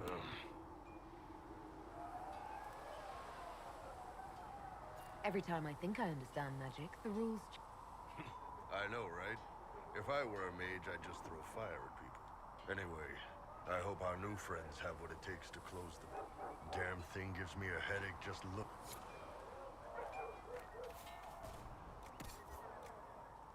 Good day to you.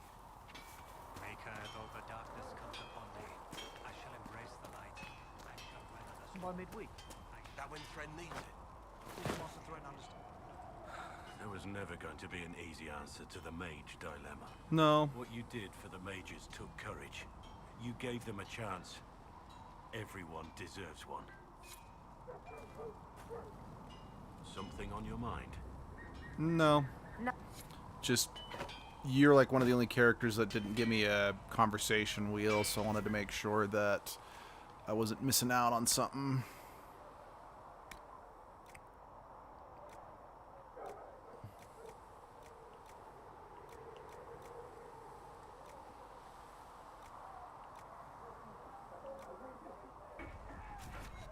You need something? Let me know.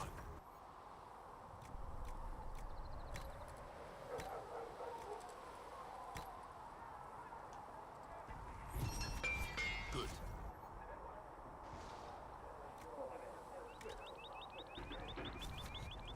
You need something? Let me know.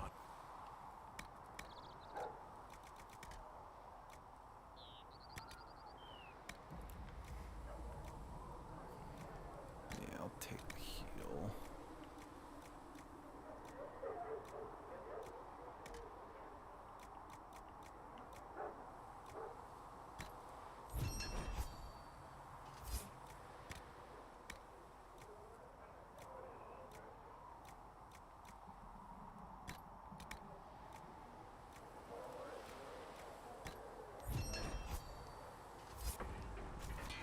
Looks fine.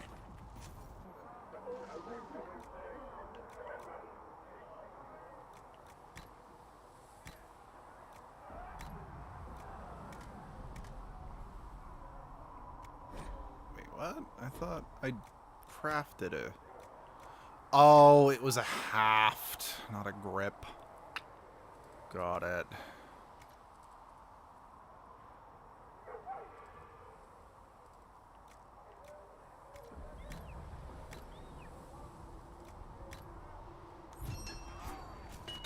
Good.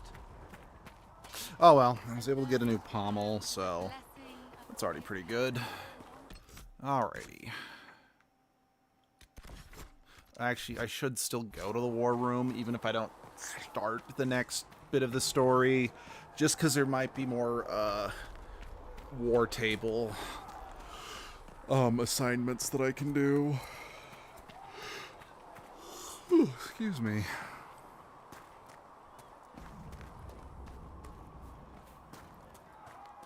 I saw the leader of the Bull's chargers, that Iron Bull. He's something, you know?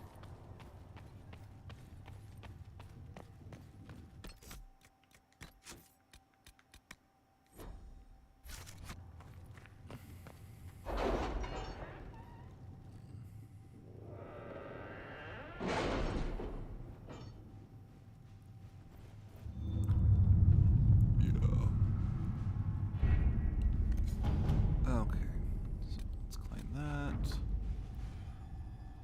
I can still explore here, but I don't have enough. What have your ears heard, Leliana? Anything new we don't already know about? No, nothing.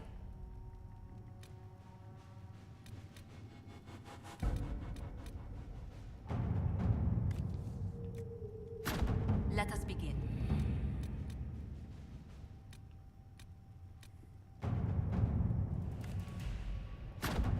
Let's see what we have.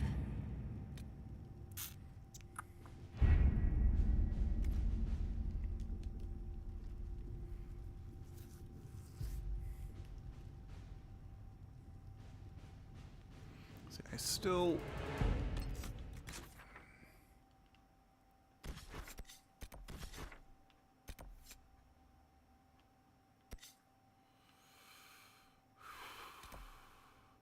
I still don't think I can tackle that dragon.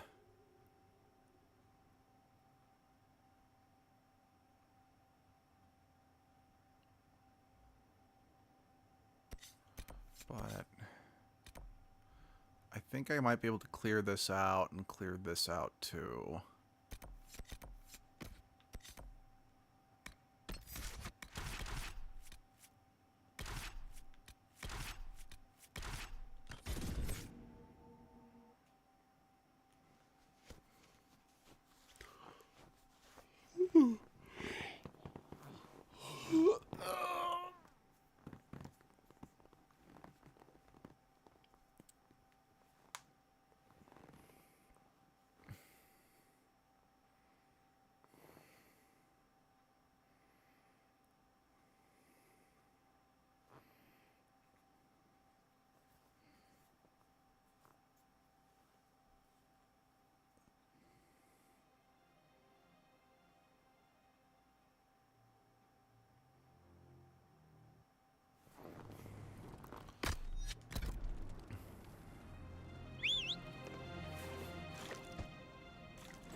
see if we can do this, because this was the get off the holla.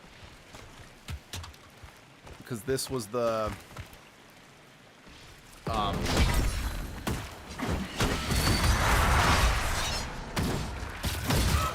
words. This was the rift that, you know, got me a game over last time I tried. What the fuck?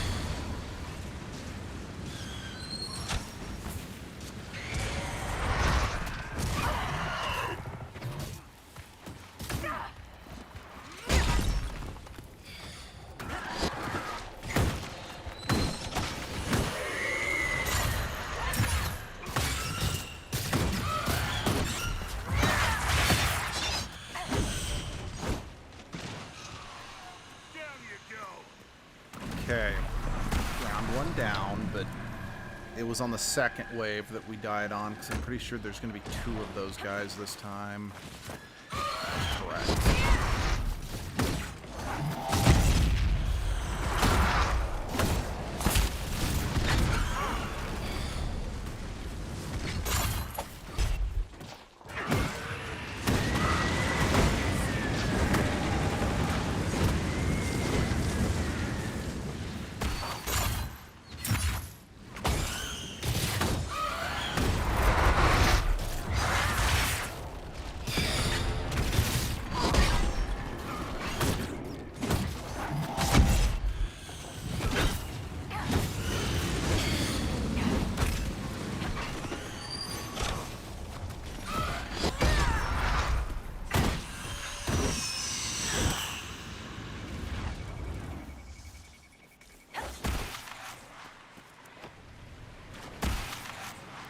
Okay. We should be able to finish the hinterlands, except for maybe the dragon. We might be able to beat the dragon, but I can't promise that. Okay.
What's up, buddy?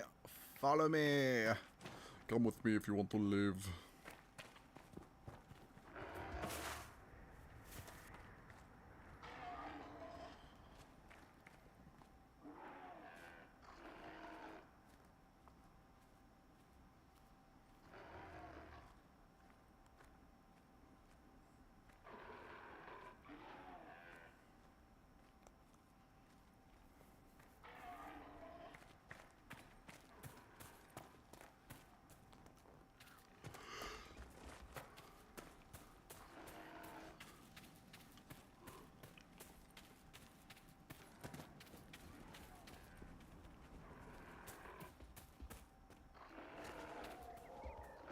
Okay, I guess you can't keep up with me at full speed.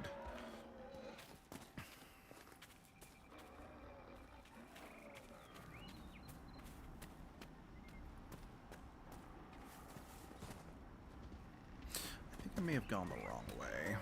Oh well. No, I don't think you can go this way.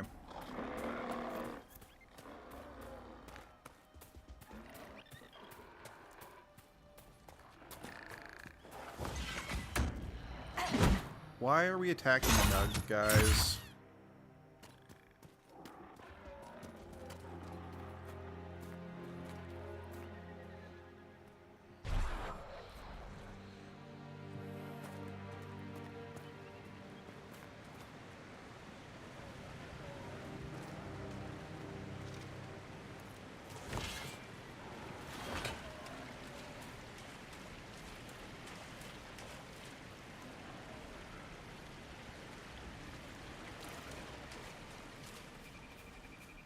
Solus, why are you running ahead?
Come on.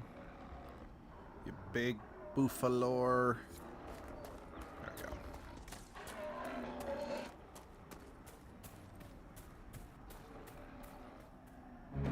Thank you. I appreciate you finding. Cool.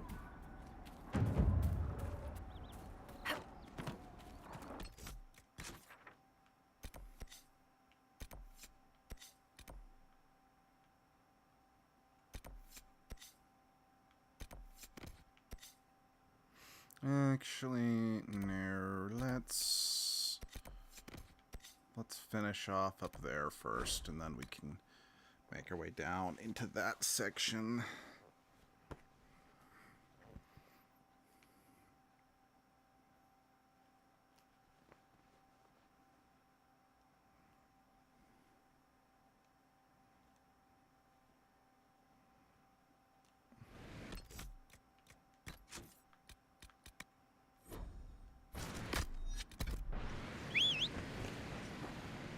Nothing to report, sir.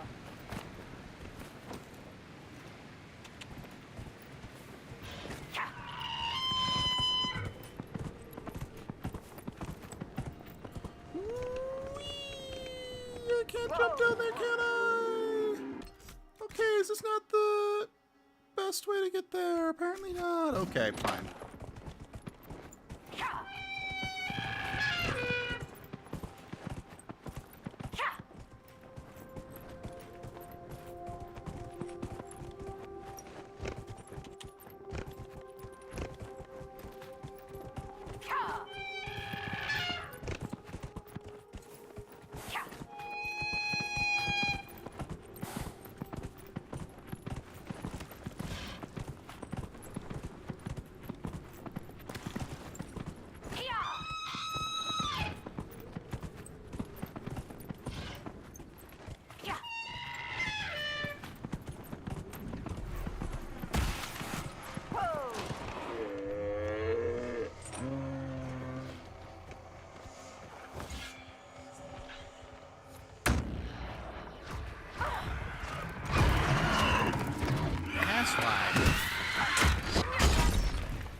Alrighty.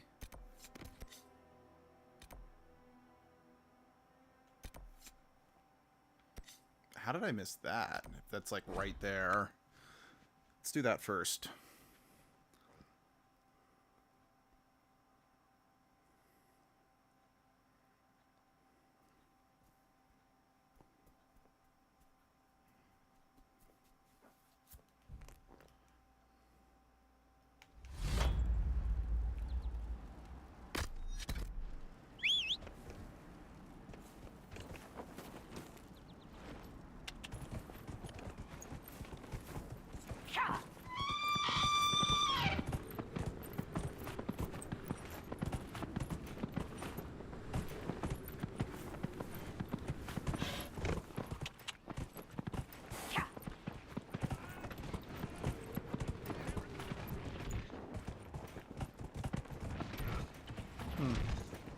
Whoa!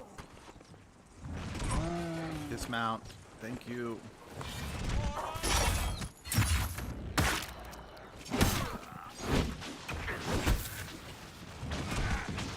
I did not mean to loot. I was... Oh.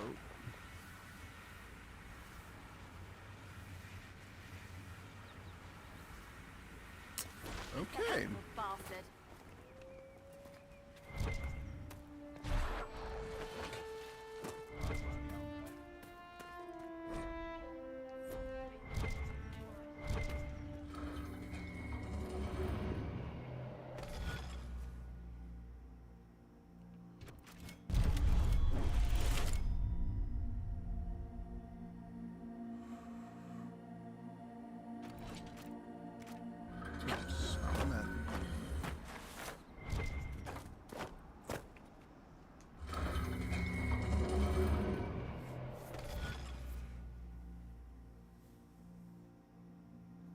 Wait. Oh, I think I see how it's supposed to be done.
One less to worry about. I'm sorry, what was that?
dragon.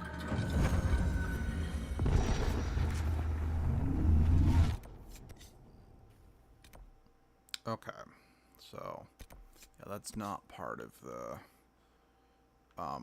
dragon's territory. So I probably could explore that without getting horrifically slaughtered.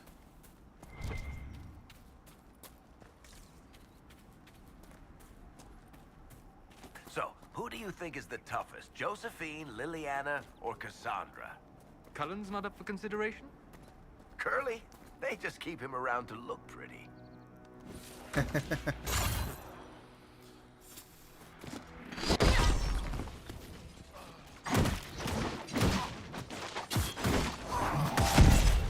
Yeah, I mean, Cullen's, you know, no pushover, but yeah, I definitely agree that those three are the tougher ones of the Inquisition.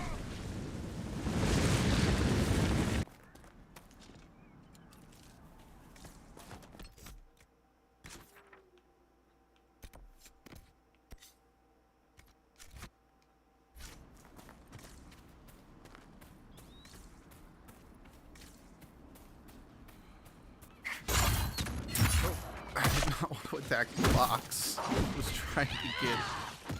I think that's a Venatori helmet.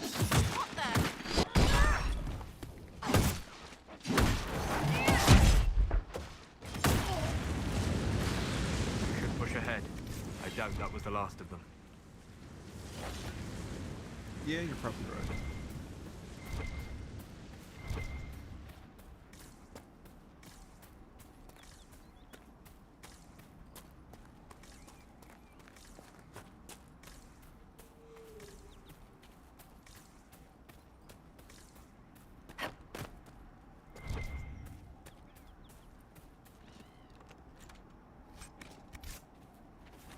Was that a sword I just got? Yeah. Oh, but it's a one-handed sword.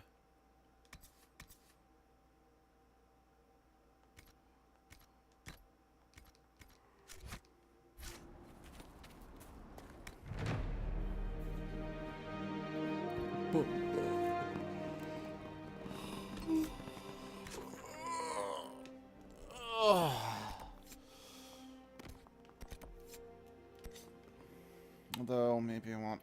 Whatever. I can do that tomorrow. Yeah, I am out of time. Thank you for joining me for this extra stream this week. I should be doing my usual streams over the weekend. I know I've got some conflicts in the coming weekends, but I don't remember which ones they are. I'll kind of announce those on Discord and Twitter. But yeah, yeah, if you want to watch more Inquisition, I'll be streaming it tomorrow morning as well. And I'm not sure when, but I'll see you guys then. Bye-bye.